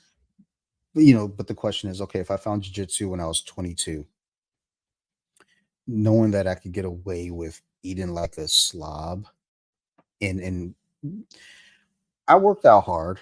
I was active every day. But it's like, with my like, if I worked hard from 22 up to this point, sure, I'd be some. But would I've worked hard, knowing that I could get away with not working hard? So whenever I think, man, I wish I would have found jujitsu earlier, I don't think it would have made a difference for me. Yeah, I think I found jujitsu at the absolute right time for me. I'm more jealous of the kids that are finding jujitsu now, Hmm. because if I would have found it, let's say there was wrestling in my high school. I think there actually is now, but there wasn't at the time. but knowing my personality type, if I would have found jujitsu before college, like it would have changed my trajectory. Like I would have just done that all day, every day, and could have been a world champion potentially, if things went well and if I had the right coaching staff, whatever. But you can't make any money in the sport unless you're, a very really some gym owners do okay, but really you have to be more like, start your own team and be able to franchise it. Um, so like the people that made it to the top when I was just getting started never really were able to get off their feet and take it. It's not until we mentioned Gordon Ryan, like Danaher, Death Squad, like those guys that are really making decent money off instructionals. That wasn't an avenue, like that wasn't a revenue stream back then. And it's still not a revenue stream for everyone, but at least it's an option for a few people. But I think the kids that are finding it now may have like real opportunities to go on to do professional grappling, in the same way that a professional boxer, like you can make a living as a boxer now. Yeah. The top level guys are multimillionaires, and even just the okay ones are still making 30, $40,000, on a purse. And there's no reason why grappling can't be there at some point. I think with grappling, it's starting to get recognition. I mean, more and more people are aware of grappling. More and more people are starting to train. It is still one of those things where I think a lot of people get into it and they get out of it just because it's hard. Grappling is not easy, I mean, but baseball's the same way. People start playing baseball and get out of it, but they still show up at the stadiums every week. yeah. Well, but I think with baseball though too, that's an old sport that even playing as a kid, was always a fun thing to play. Basketball, football, baseball, even tennis. You know, and those are things that translated to like, okay, well, I can go and watch these things now too because you attach to personalities, and as we know, growing up, lots of personalities to attach to. Yep. Right now, in jiu-jitsu, we're getting the personalities. I Yeah, think it's finally now getting some show value, production value. I think now it's the ideal of getting the people to really, it's like again, you can get kids that are going to try jujitsu, but will they care about jujitsu on a spectator level? I mean, I think most of the people I train with, the competitors care about it on a spectator level. If you're not competing, most of the guys they watch MMA, but jujitsu isn't necessarily something. Even when I started, I remember we had gone out to see a teammate um, fight an amateur MMA fight, and then we went back to another teammate's house afterward. And he turns on UFC Fight Pass, and he's like, "All right, let's pick a fighter and let's watch the catalog." And me at the time, I was like balls deep into jujitsu, and I was like, "Let's watch Damian Maya." And they're like, "Let's not." like no, absolutely not. We're not watching a jiu-jitsu guy. That guy's boring. It's like, and to me, I'm like, he's fascinating. Like, let's watch him. We, can learn so much. Like, nah. let's watch Anderson Silva instead. I was like, okay, that's fair. We can do that too. Like, it's all the same. But and this was, I want to say 6 years, 7 years ago. You know, and I feel like these are guys who have been doing jujitsu and Muay Thai for quite a while already. So it's like even they weren't really interested in the spectator aspect of any kind of like grappling. And I don't know how we get there, but I think we're working in the right direction. So it's like just give it time because you know I think maybe right now it's really a matter of access. you know YouTube is a thing and people utilize YouTube greatly. um One Championship is doing a great job putting on their jiu-jitsu matches. UFC Fight Pass is another good outlet. um Flow, I have my battles with Flow. So I tend to just wait and watch it on YouTube. But there are outlets now. It's just a matter of how do we make it more mainstream for these outlets? Because again, a kid who's training may not even grasp the idea of like now watching it on a spectator level. At least I don't know, but I do think kids today are in such a great spot coming into the sport because the stuff that the kids are learning in our gym, they're learning like stuff that our blue belts were learning years ago. Our blue belts were working Yeah. on these things. Like kids are coming in the door. This is what they're learning, and it's only going to get better. Yeah. And I think if I were an investor, right, and if every sport right now was a company that I could put money into, Brazilian Jiu Jitsu would be the unicorn. You know what I mean? It would be the one where you can just really multiply your money because look at like ADCC highlights from 12 years ago. They look like they were recorded on like a VHS camera, like a handheld. It's terrible quality. Um, and even like the rounds, obviously you have some of the, like Hoffman is like everything he does is just incredible. Um, but a lot of the high level rounds, you're like, man, what were they doing back then? And it wasn't that long ago. And you look at the super high level like ADCC matches today, and it looks like very professionally done. They have lighting, they have sound, they have incredible cameras.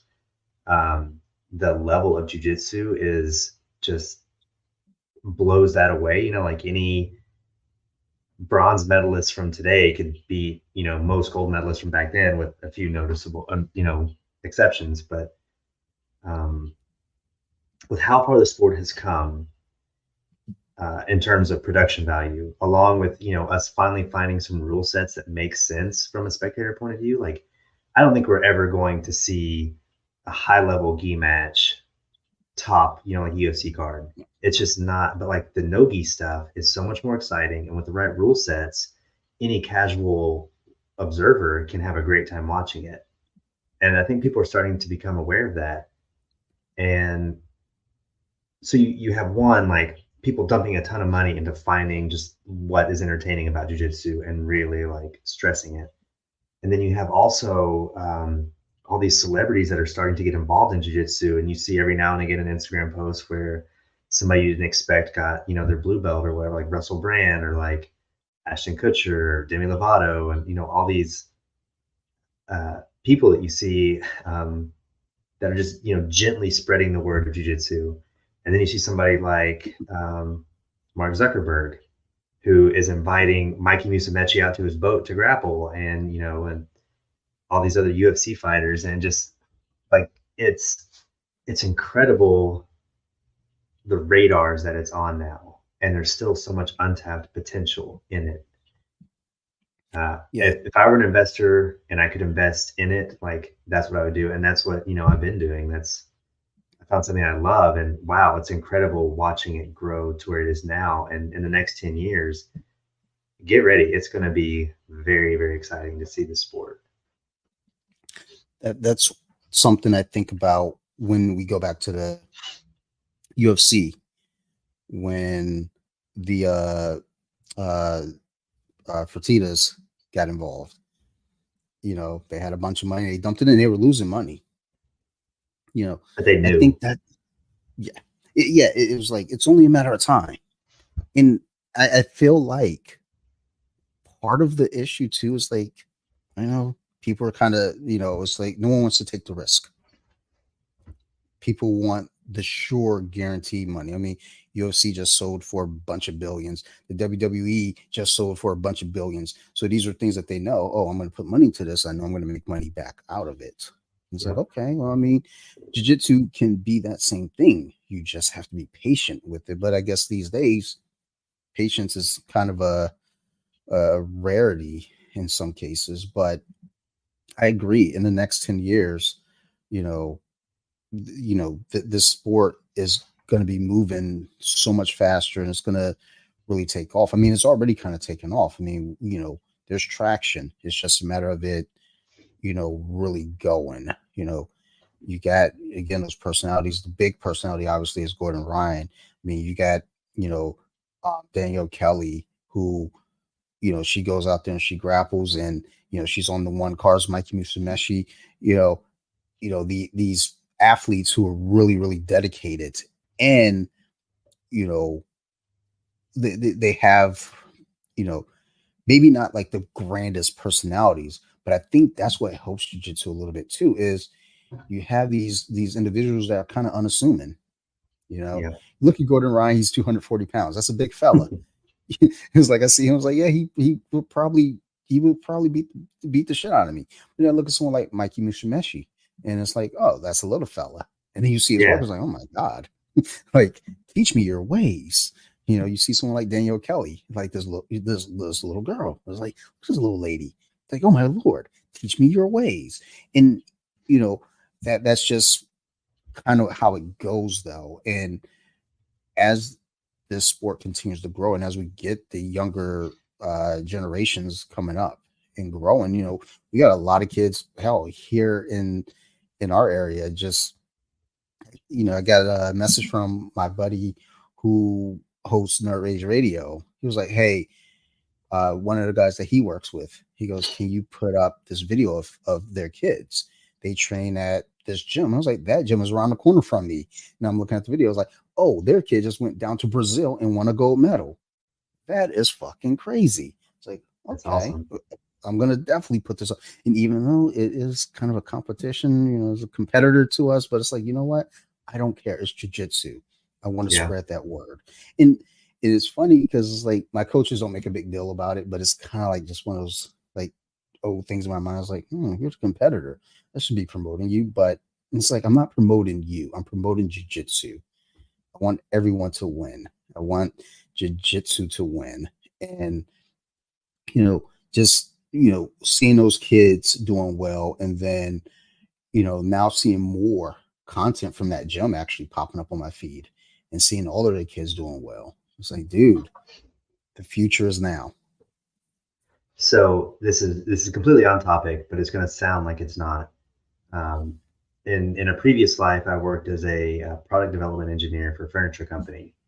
The company I worked for specialized in bar stools, and we would go to these showrooms in China, Vietnam, wherever, and we would just see these samples, and we could, bring them in, if we thought we could sell them or not. And they would have just row after row after row of bar stools, and some of them would be just the most hideous thing you've ever seen.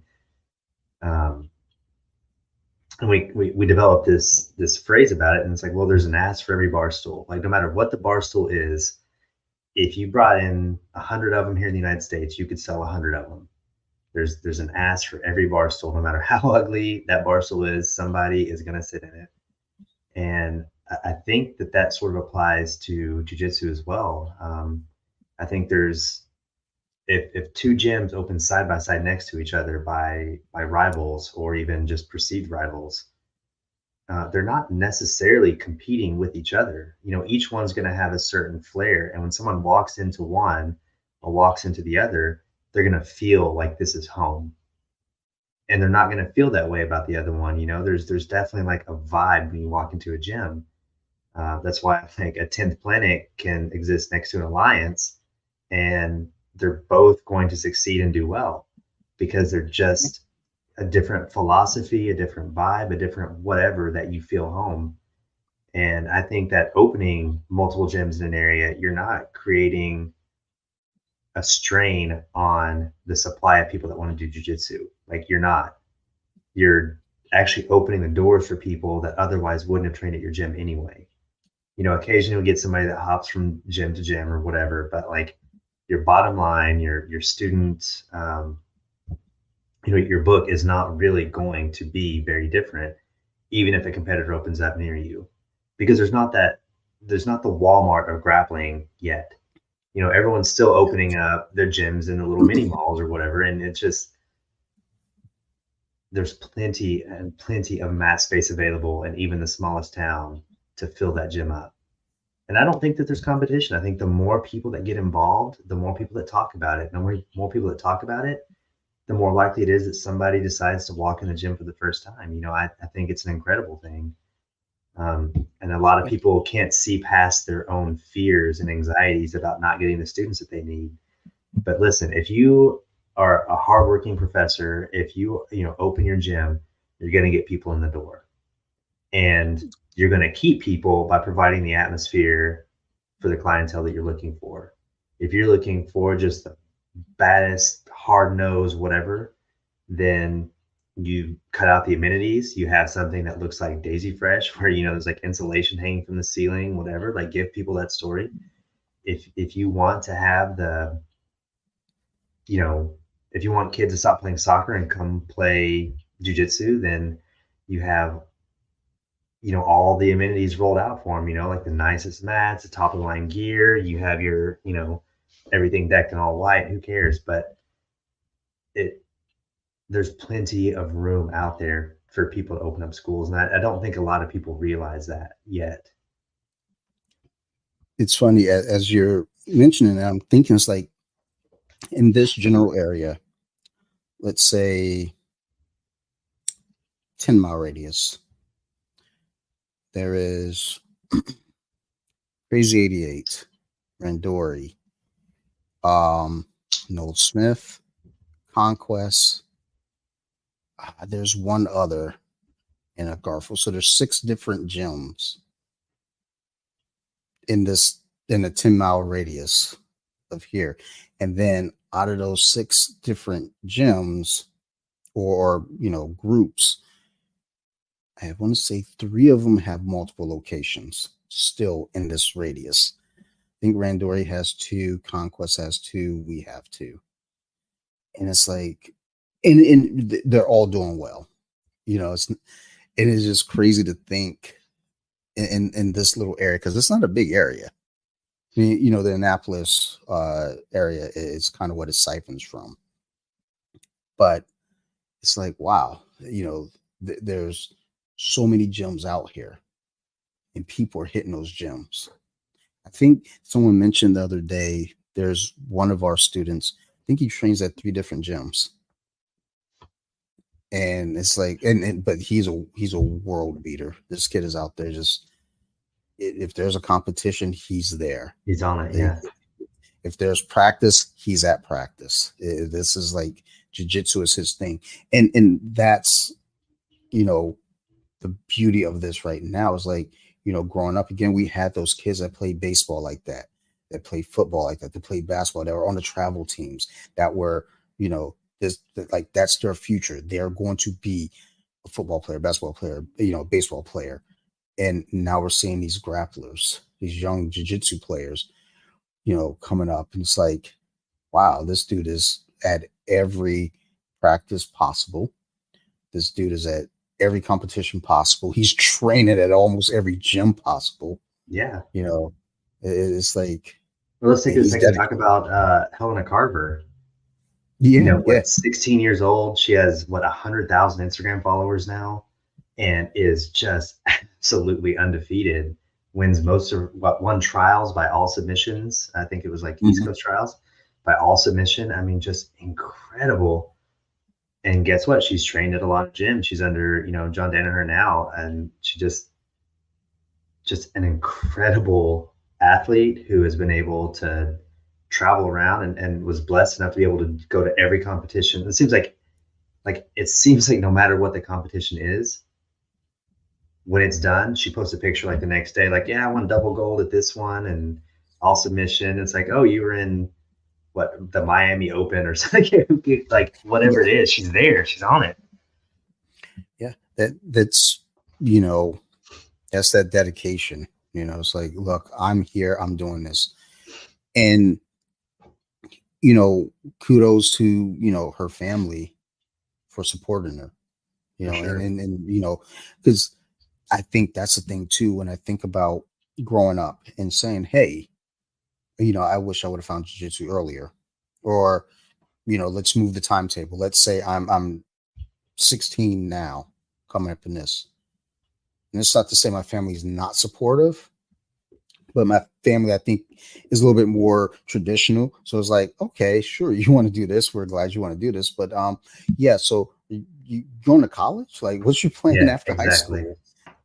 Versus, it's like, well, look, you're completely dedicated to this, and you're showing that you're willing to put the time and effort, and you love this. You've got our full support. I'd love to think my family would pick up on that, but the question is, would I have that discipline like her? Because, like, again, to have that dedication, you got to be a special kind of person to really be dialed in like that. Yeah, you have to definitely show success. I was actually recently heard on a different podcast that I won't mention the name, but I found out that Nicky Ryan didn't even graduate high school. Like he still didn't even have a high school degree because he was doing so good at jujitsu. He dropped out, and it just it's a special kind of person that knows like without a doubt. And he was telling the story. His mom and like he begged his mom to let him quit school for like 2 years. Like he knew before he ever quit, and then finally like just fine because he did. I think he made it to like ADCC or something. Like okay, well, this is obviously going to be your life from here on out. But like my family, my dad, Jimmy Frank, no, he would have definitely put his steel toe boot right in my ass if I ever told him I was dropping out to do jiu-jitsu. Like, absolutely not. And I think my grandparents would have been like, because my grandparents adopted me. I think they were like, we didn't save you from the streets of Flint, Michigan. You to drop out of high school to go fight people in pajamas. Like, no, absolutely not. And I wouldn't blame them. Like, Yeah.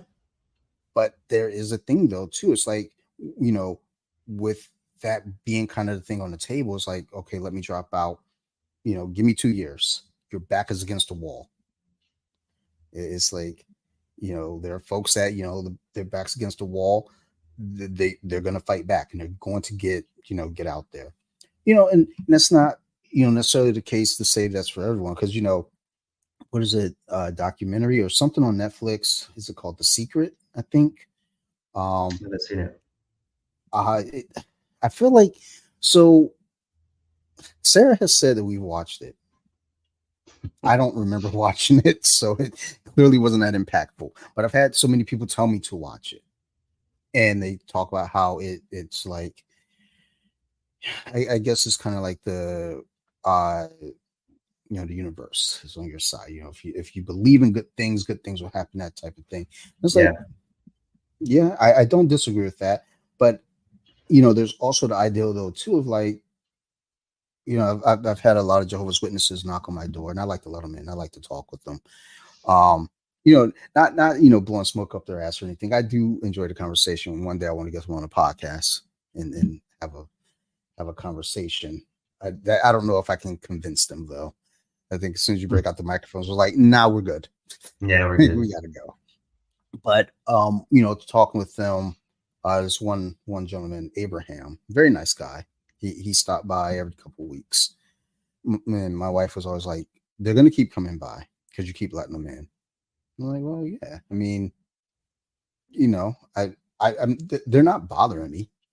And the Mormons too, I let them come in too. The Mormons were the best because they actually helped me do chores. So I always let them come in. They knew when to come over, and I knew when to be cleaning. I was like, all right, it's 3 o'clock. I'm gonna go ahead and start mopping this floor. Knock, knock, knock. Oh, hey, what's going on, Jonathan? Come Come on on through. I in. was waiting for you. But like, talk with the Jehovah's Witnesses. One thing that they would always say is like, when bad things are happening, it's because of the devil. And they kept pushing that. And I told the guy, I was like, look, man, my car just got repossessed last week. That's a bad thing. And that wasn't because of the devil. It's because I didn't pay my bill. Like, it's pretty straightforward. And it's like, I'm not trying to shoot down your religion or your beliefs, but what I am trying to say is like, there are other, it's not just believe in good things and good things will happen. Work goes into these things as well.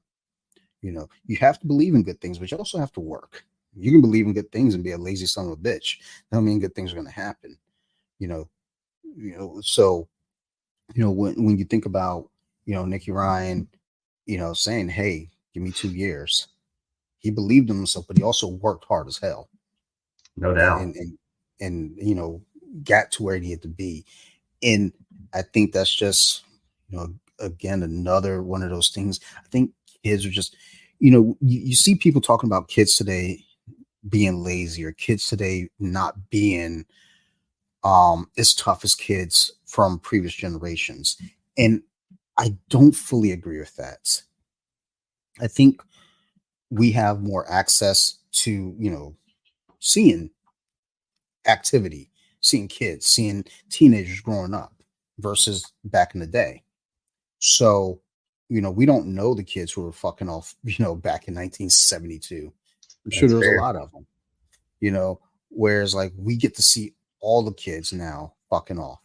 But the thing is, too, there's a lot of stuff that we think they're just bullshitting about, but like video games, like a lot of esports, as you mentioned earlier. A lot of those kids, you think, oh, you're just burning your brain away playing video games, but no, they're developing skills, and That that can used to be make a them, problem, but yeah. now, like, You're a millionaire now. The kids want to yeah, be content creators. Again, parents saying, "Oh, these knuckleheads just want to play on their stupid cameras and all this," but you know, these kids are becoming millionaires because of this stuff. So I think kids today are working hard. They're just working hard in a different way than what yeah, we grew up, because we didn't have those technologies that are available today. I mean, like me coming up, I remember being no internet, and then just all of a sudden there's the internet. And then it became this game of like, how do we make the internet work for us? How do we make money off the internet? And that was hard work trying to figure it out back then. Now it is still hard work, but there are a lot more available options on how to show you how to make that yeah. a thing. So And every day there's a new tool that you can learn. yeah, yeah. I mean, I what we just watched some movie the other day, and the guy gets in the airplane. They're like, "You know how to fly a plane?" He's like, "Yeah." He's got his phone up watching a YouTube video. He's like, "Okay."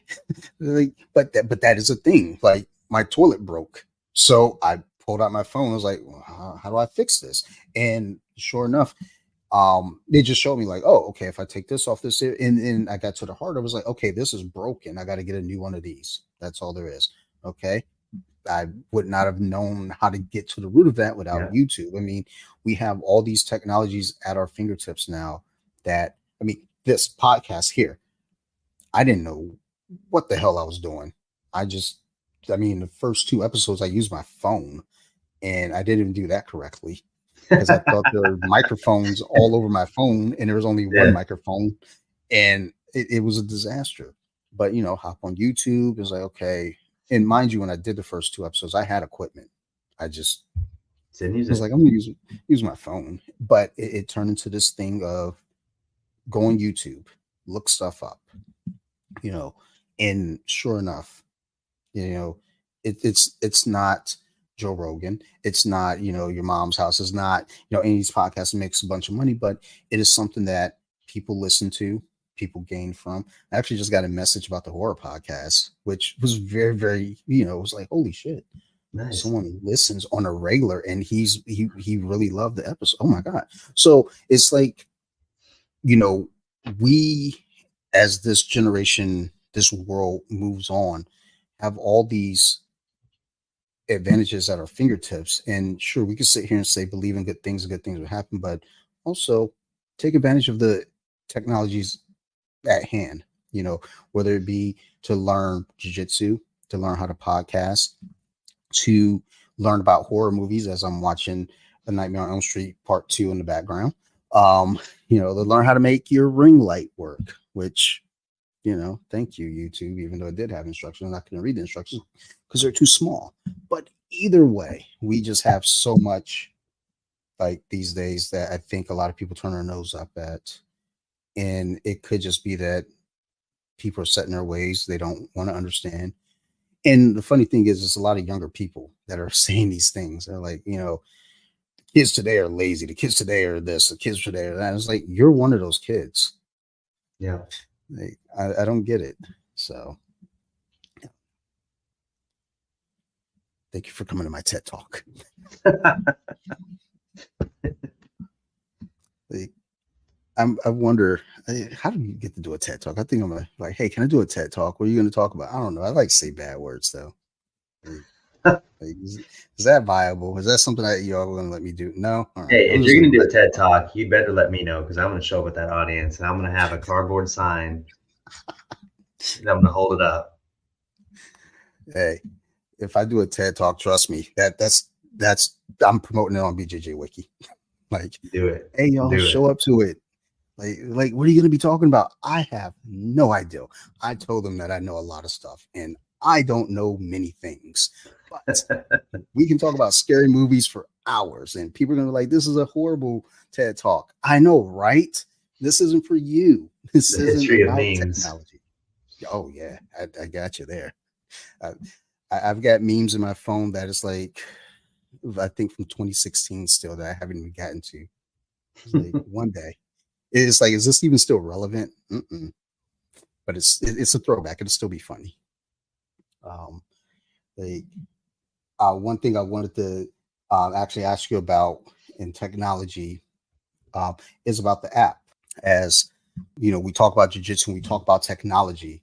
That's a huge thing there as well. That you've been working on, and I think that's something that I think is a big step in kind of helping promote this community as well, is incorporating technology and really um dialing in note taking. Because my coach gets on me about note taking. I tell him, like, yeah, I take notes. He's like, can I see them? I was like, well, I'm not, like, no, like, I'm not gonna see my notes yet. Like this is a secret. I have a notebook though that I do actually. I write my notes and then I type them out too. But I utilize Champions Keep Score for that.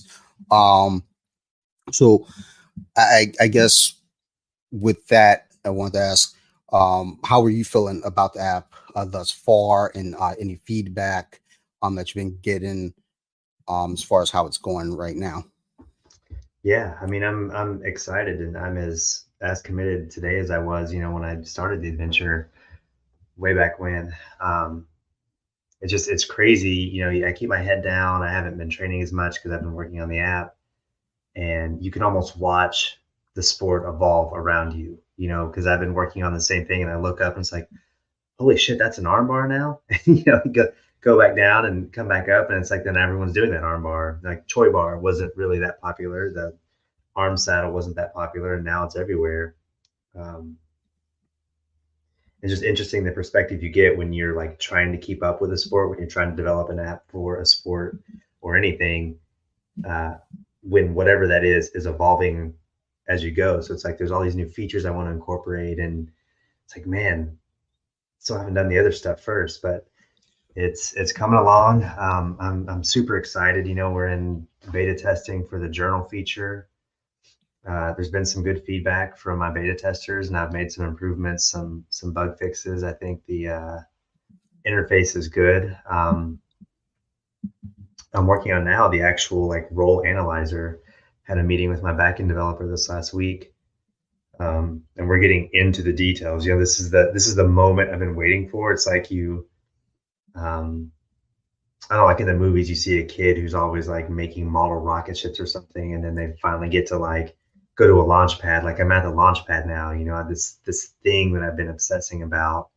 We're actually having conversations about what does this data look like? What are the reports we're going to create? And my backend developers has started developing the API for me, and I've started on the user interface, and it's just, man, I'm excited. And this is like the feature that started the whole dream. So everything else has been really stable. The we have a Discord now, and it's not super active. I think people are just really busy and don't always have time to get on it. But there's a few people that have a lot of ideas, and I'm really excited to get this next feature into beta testing because I think that's going to be the real game changer. That's going to be what ties the journal together, gives the journal a reason to exist. You know what I mean? Um, so yeah, it's coming up. It's something I'm working on. If I wasn't at this podcast right now, I'd be working on it. So Um, like I get the alerts on the Discord, so I'm a lurker. I look and I'm like, okay, cool, all right, cool. All right, that I didn't notice that, but okay. Actually, there was one thing I haven't actually messed with it on my iPad in a while. Um, and I didn't think about it. Like I thought it was like it could just be the iPad being glitchy, but it kept booting me out, and I was like, I'll message about it. And then was I it just like stopped you. that Google kept booting it out, Yeah, or it just kept logging me out completely.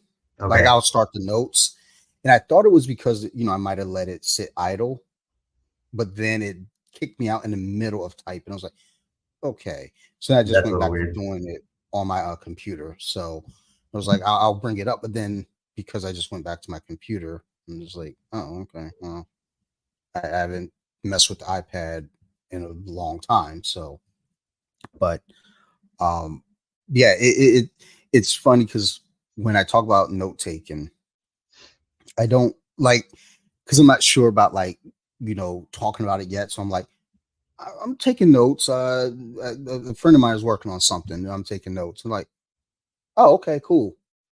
And then it's just like, okay, I didn't want any more questions to come out because I didn't want this to like become a thing. Like, Yeah. well, like tell us about it. Like, well, I don't want I gotta go like right now, but I'll talk to you guys later. But um always stress that at all my classes I talk about note taking and video as well, and even video and then taking notes off your video, and that's something that I think the app will definitely play big for a lot of people. Like I said, technology is where we're at, and then you look at the sport that's growing, and you combine the two, and it's like you can't go wrong.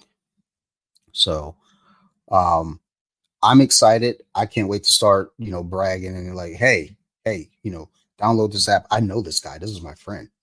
Like, because I'm quick to name drop. Like, I'm real quick to like, oh yeah, Zach. Yeah, no, that's my boy. Yeah, student of BJJ. Yeah, yeah.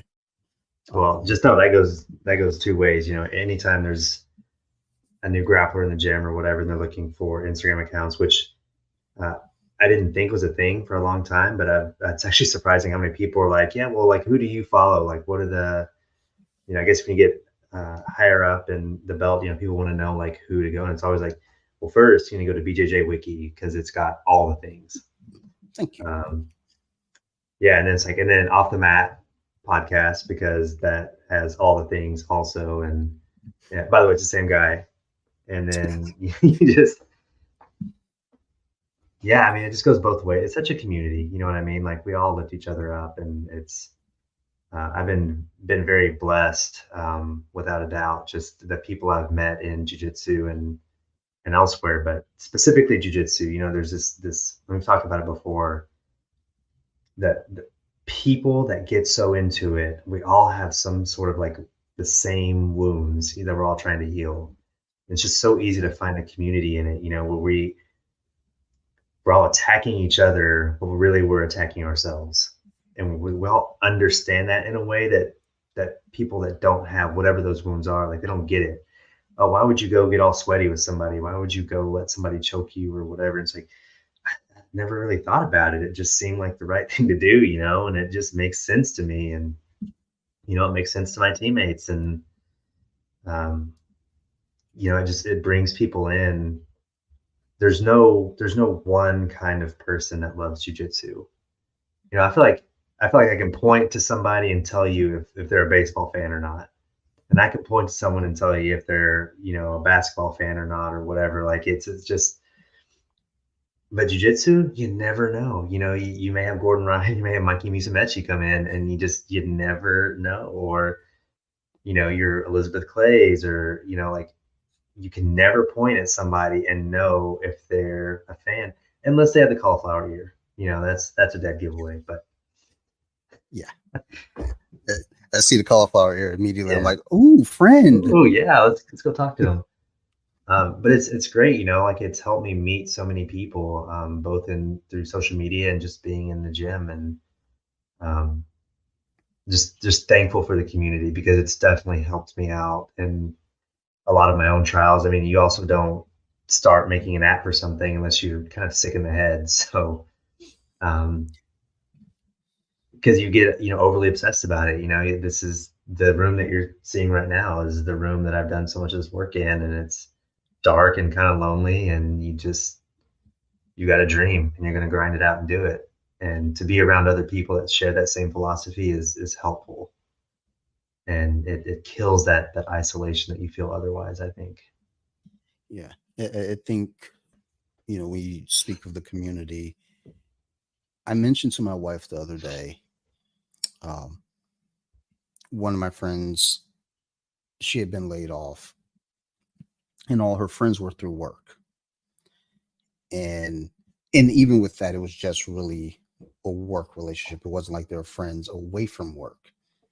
So she and I are talking, and she goes, um, like, I don't have friends. And I was like, sure you do. And then she's like, no, I need a hobby. I was like, okay, well, um, you know, when it comes to, well, she goes, I don't have friends. How do you have so many friends?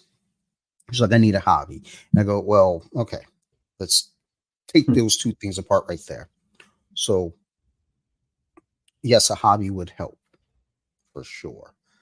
Um, but the thing is, for me, as far as friends go, I have a community within my hobby, and a lot of that is social media and online. Like, um, she immediately goes, "Yeah, I don't really want to talk to people online. Those dangerous." Da, da, da. And and that's where I started really talking about the people that I've met through Instagram, specifically our episode 100 crew. Because everyone there I consider to be a friend. You Sure. know, like yourself, BJJ Mama, Tiana Taylor, you know, Johan, Alex. I Yeah. talk to everyone pretty regularly. I talk to, BJJ Mama. I would say probably every couple weeks, and she's real busy on her end. So it's like I kind of, I'll float a message like, "Hey, everything okay?" And then Yeah. conversation sparks up. Um, Johan, kind of a similar thing. Is like, but I explained to my friend, it's like, within our community, within this hobby, in the community within that hobby, it was like there are a lot of great people, but the thing is about those people and in this hobby, it's like we're all there kind of for the same reasons, kind of as a final outcome to some degree, where we're trying to be better than we were before. Yeah. Um, and I wasn't trying to preach to her like, get involved in jujitsu, but only do it if you're trying to improve yourself. It wasn't one of those things. It was more like, you know, if you're going into any hobby, you know, I would advise not going in under the idea of like I'm going in to make friends. I'm going in for friends. Go in for the hobby's sake, and then those friendships should develop. I would hope. Sure. It'd Um, certainly be more. Yeah, if you go into a hobby and you make a bunch of friends and then decide you hate the hobby and leave, you're going to be in the same situation as you were when you got laid off from work. The yeah, community is not going to make sense anymore. Those friends aren't going to have that thing to talk with you about. So, it's like they say in furniture design, form follows function. Like you got to pick what you want to do first and let everything else happen from that, all your decisions. So, pick the hobby that you want. Once you know that that's what you want to do, and once you feel strongly about it, the community that you get exposed to because of that is going to be a stronger community. You're going to have much deeper connections. You're going to feel much more comfortable, and you're not at jeopardy of just walking away from it anytime soon. Yeah. Like I look back on my years of playing football and basketball, and my friends from basketball I'm still connected with. My friends from football, not necessarily. Um, and as much as I love football, I don't know that I loved it in the sense of like it was my every waking moment. Yeah. You know, like the people that I played football with, we were just there for an activity. The people I played basketball with were friends that I kind of grew up with. We all came up together. Um, and then here in jiu-jitsu, I kind of look at it that way too, because me starting jiu-jitsu and kind of going through my trials and tribulations, you know, my teammates have seen me struggle with that. And they've seen me grow and they've seen me, progress. And I think about that on social media too, seeing you go from purple to brown and seeing BJJ Mama go from white belt to blue belt. And then, one of her teammates who's been on the podcast a few times, seeing her go from white belt to blue belt to now purple belt and hell on her way to brown. It's Yeah, like, it's okay, you're exciting. watching these people grow, but it's like there's a thing to that when you're kind of watching each other grow up and you're learning from each other and there's connection and that's where the community comes in where it's like, okay, you know, even away from the ideal of jiu-jitsu, it's like, well, I'm running to like BJJ Mama, I know with her social media work, she'll turn to me and ask me a question. I was like, hey, how do you do this, or that? I was like, you're the one that's a social media marketing person. I'm just a guy. Like, but I'm gonna say 90% of the stuff that I do is by kind of riding the wave of the community right now. It's like I just catch the trend as it happens. And it's not that I know that it's happening. I Forrest Gump my way into it a lot. I'm just like, I like that sound. Boop. And the next thing you know, it's like your reel is doing 900% better than the last Yeah. one. It's like, uh, but, but why is that doing that? I don't know. So, but she'll come to me and ask me questions, and then I'll go to her, and she actually gives me pep talks a lot of times where like I'm feeling, kind of a certain way about the podcast, and essentially she's like, kind of like that person says, "Get off your ass and do it," and I'm Just do it. like wow, like this little bitty woman just told me to get off my ass. Like I can. I guess I kind of have to because I mean the proof is in the pudding. I mean she gets off her ass and she's working hard, and Yeah. and that's part of that community. It's like you see your friends working hard, and you turn around like, well, I got to work hard. So it's like we all kind of play off of each other, and that's what I love about this community is that there's so much to learn from each other, and there's so much support from each other. So um, Yeah, it's you very know, special. like I always have to say thank you to all of you, especially like I use a lot of your content as my post. So I'm like, okay, like there you go. And then also I have some of your content in my folder called the game plan. So it's like there's a lot of it that I'm like, okay, I'm gonna drill this. Like this can play into my system now that we're developing. So thank you for that. Oh, you're welcome. I'm glad it's helping somebody, and that's always been the goal. Is not my personal clout, but rather just how can I dent this community in some way? How can I take a white belt and give them a little bit of confidence? I don't have right now the skill set to put somebody on the podium at Worlds or at ADCC or whatever, but I can help somebody get there on some even tiny level. And even if it's something they don't remember, it may have been one little piece of content that nudged them in such a way that, made them want to go to the gym or whatever. And like, for me, that's everything, whatever it takes to get somebody excited, to get somebody curious, to get somebody just wanting to be there.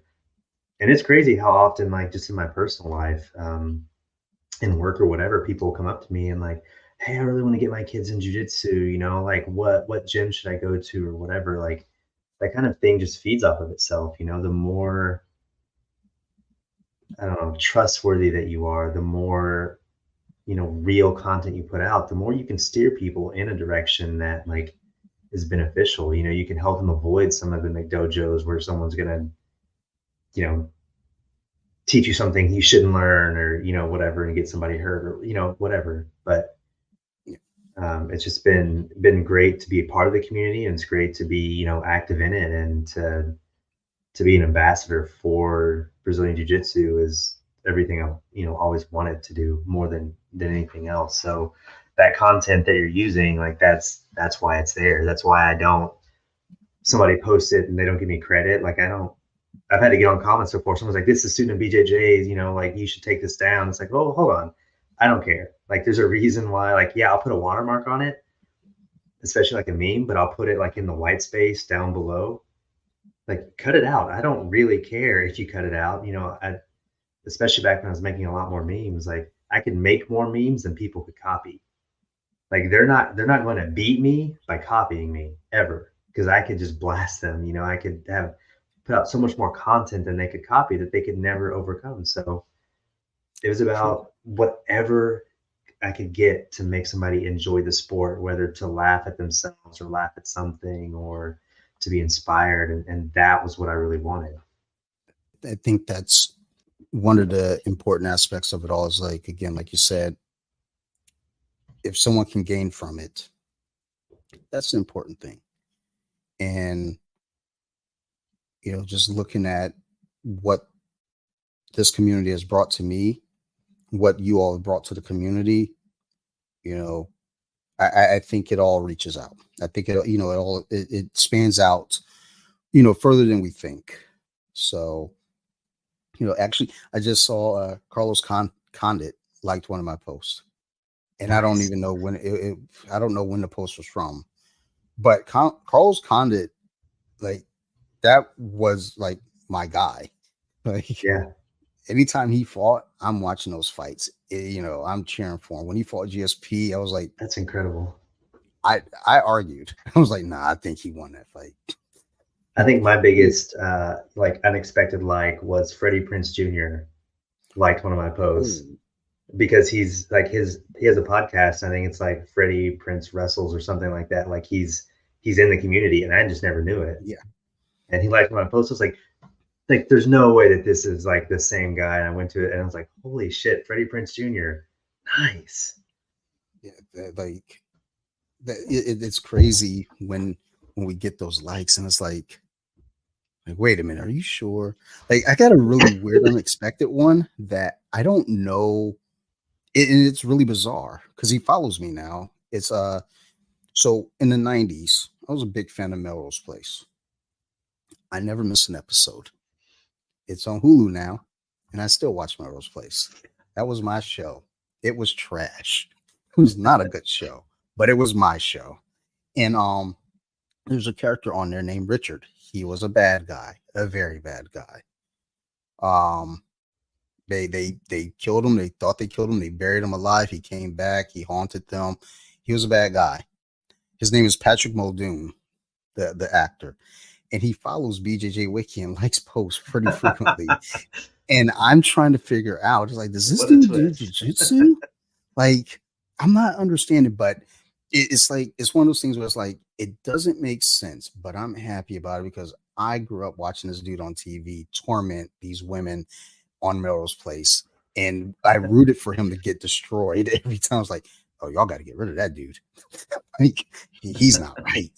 Like, yes, they buried him. Oh no, the hand came out of the dirt. He's not dead. Jane, go back.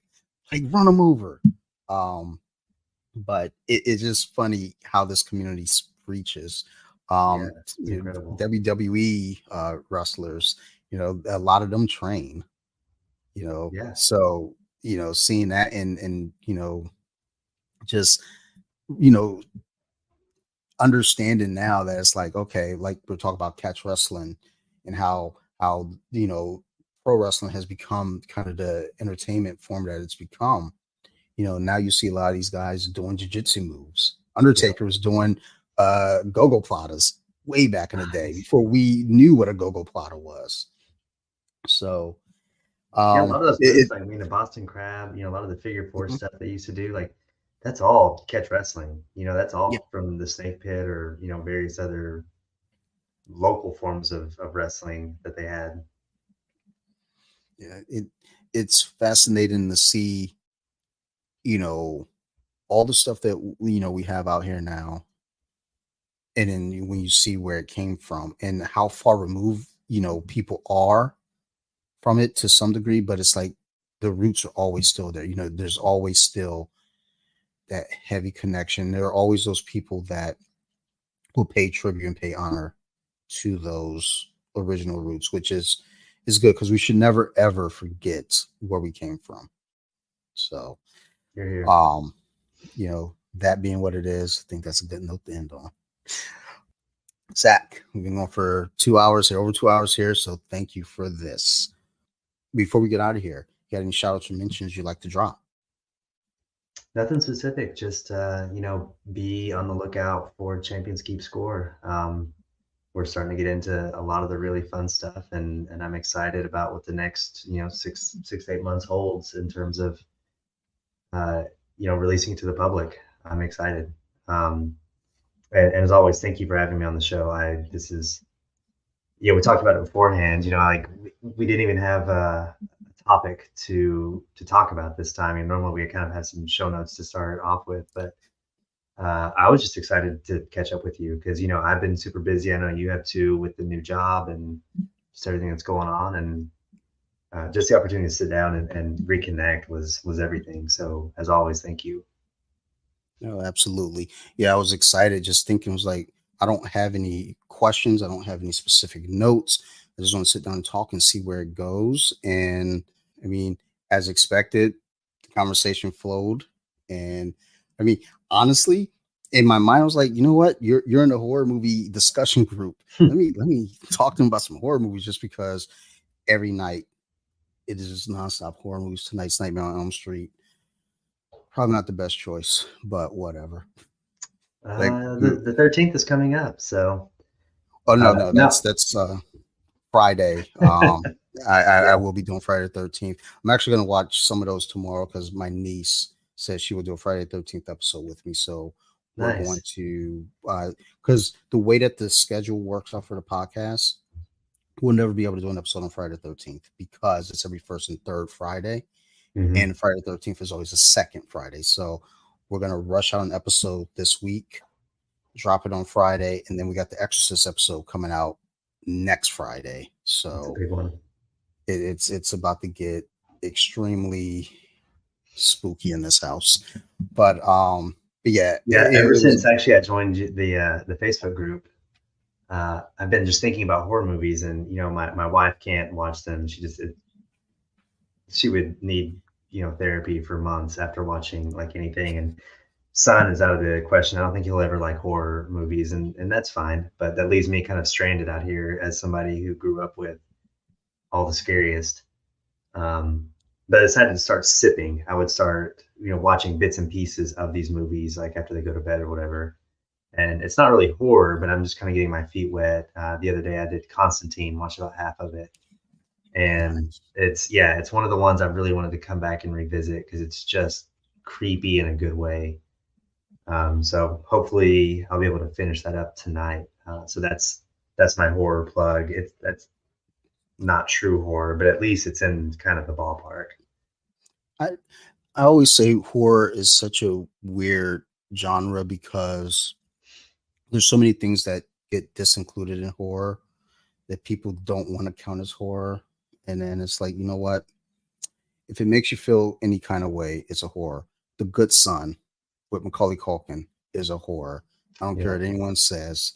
If you got kids, that movie's a goddamn horror. And and what makes it even scarier is the parents knew that he drowned that kid, and they were just in denial. So that makes it even scarier because it's like they know they live in a house with a psychopath, Yeah. and they're walking on eggshells around this kid, and he could strike at any moment. As soon as Frodo moved in the house, Kevin McAllister was on his ass. So, um, Constantine absolutely counts. And honestly, I'm glad you reminded me of that because I might actually drop that into my movie list for the week because I'm doing 31 movies for October. So, Yeah. I got to the scene where the bug demon came blowing in outside the gas station. and that is a moment of horror for a lot of people.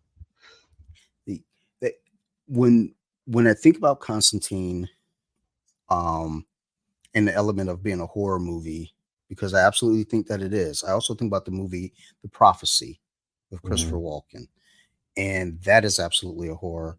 So if anyone ever argues that Constantine is not a horror, go watch The Prophecy. Go watch Constantine. They're both in the same pocket. They're Yeah, both they need to horror have like a movies. subgenre, like a I don't know, gospel horror or something, like stuff that's in and around specifically. You know, The Exorcist would be dropped in. Yep. Exorcist, there's no doubt everyone considers that horror. Constantine is friends with that movie, I think. Yes. Like I always considered religious horror.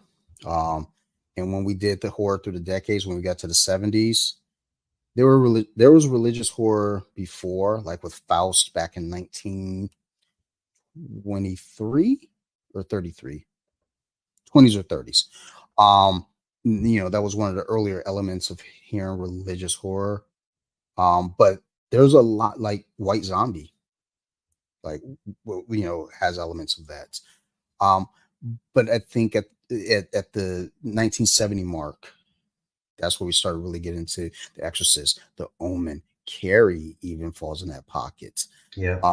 The Nightmare on Elm Street #3, which is now on in my background, kind of touches against that a little bit when you talk about Freddy's mom being a nun. So there's I feel like that subgenre is such a big one that people don't know how to take, because it's like, how do you take? Because religion is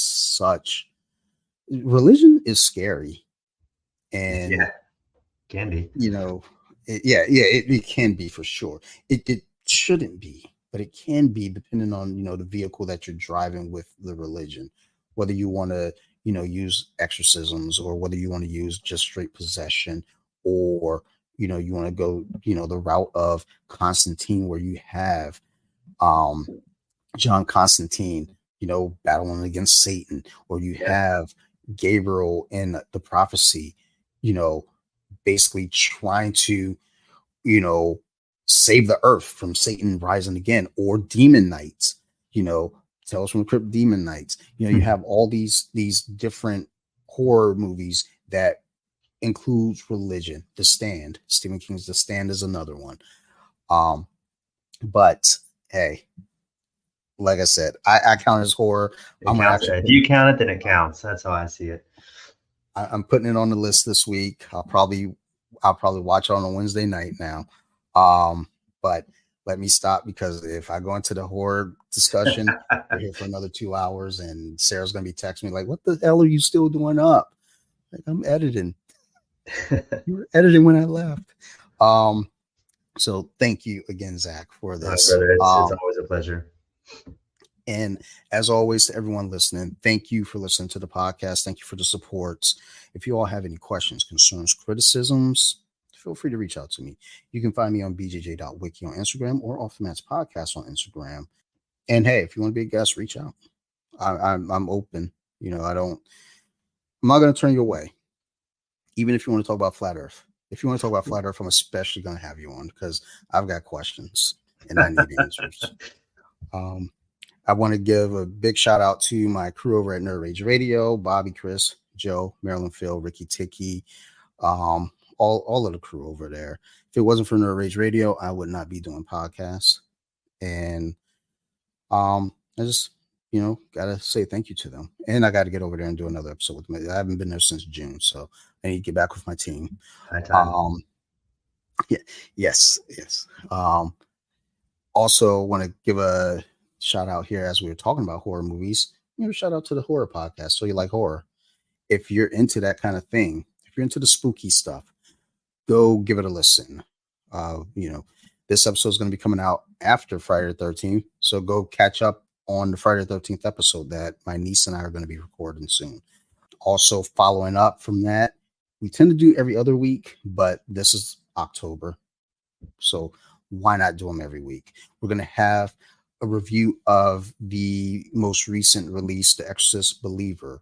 The Exorcist came out 50 years ago, and they decided to do a sequel 50 years later. There have been other sequels, but this is now kind of in that new brand of sequels like Halloween and Scream and Texas Chainsaw Massacre and so forth.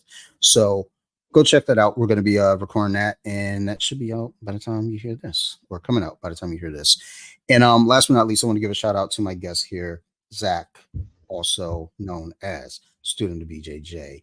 You know, Zach has amazing content that I tend to pull from, and also I utilize for my own learning purposes. And his memes, I drop them in there just to remind you guys, not only can he grapple, but he can make you laugh as well. So big shout out to Zach. Thank you again for doing this. Otherwise, I love you all. Thank you. You guys keep listening to the show, and we're going to keep making it. Thank you, everyone, and goodbye.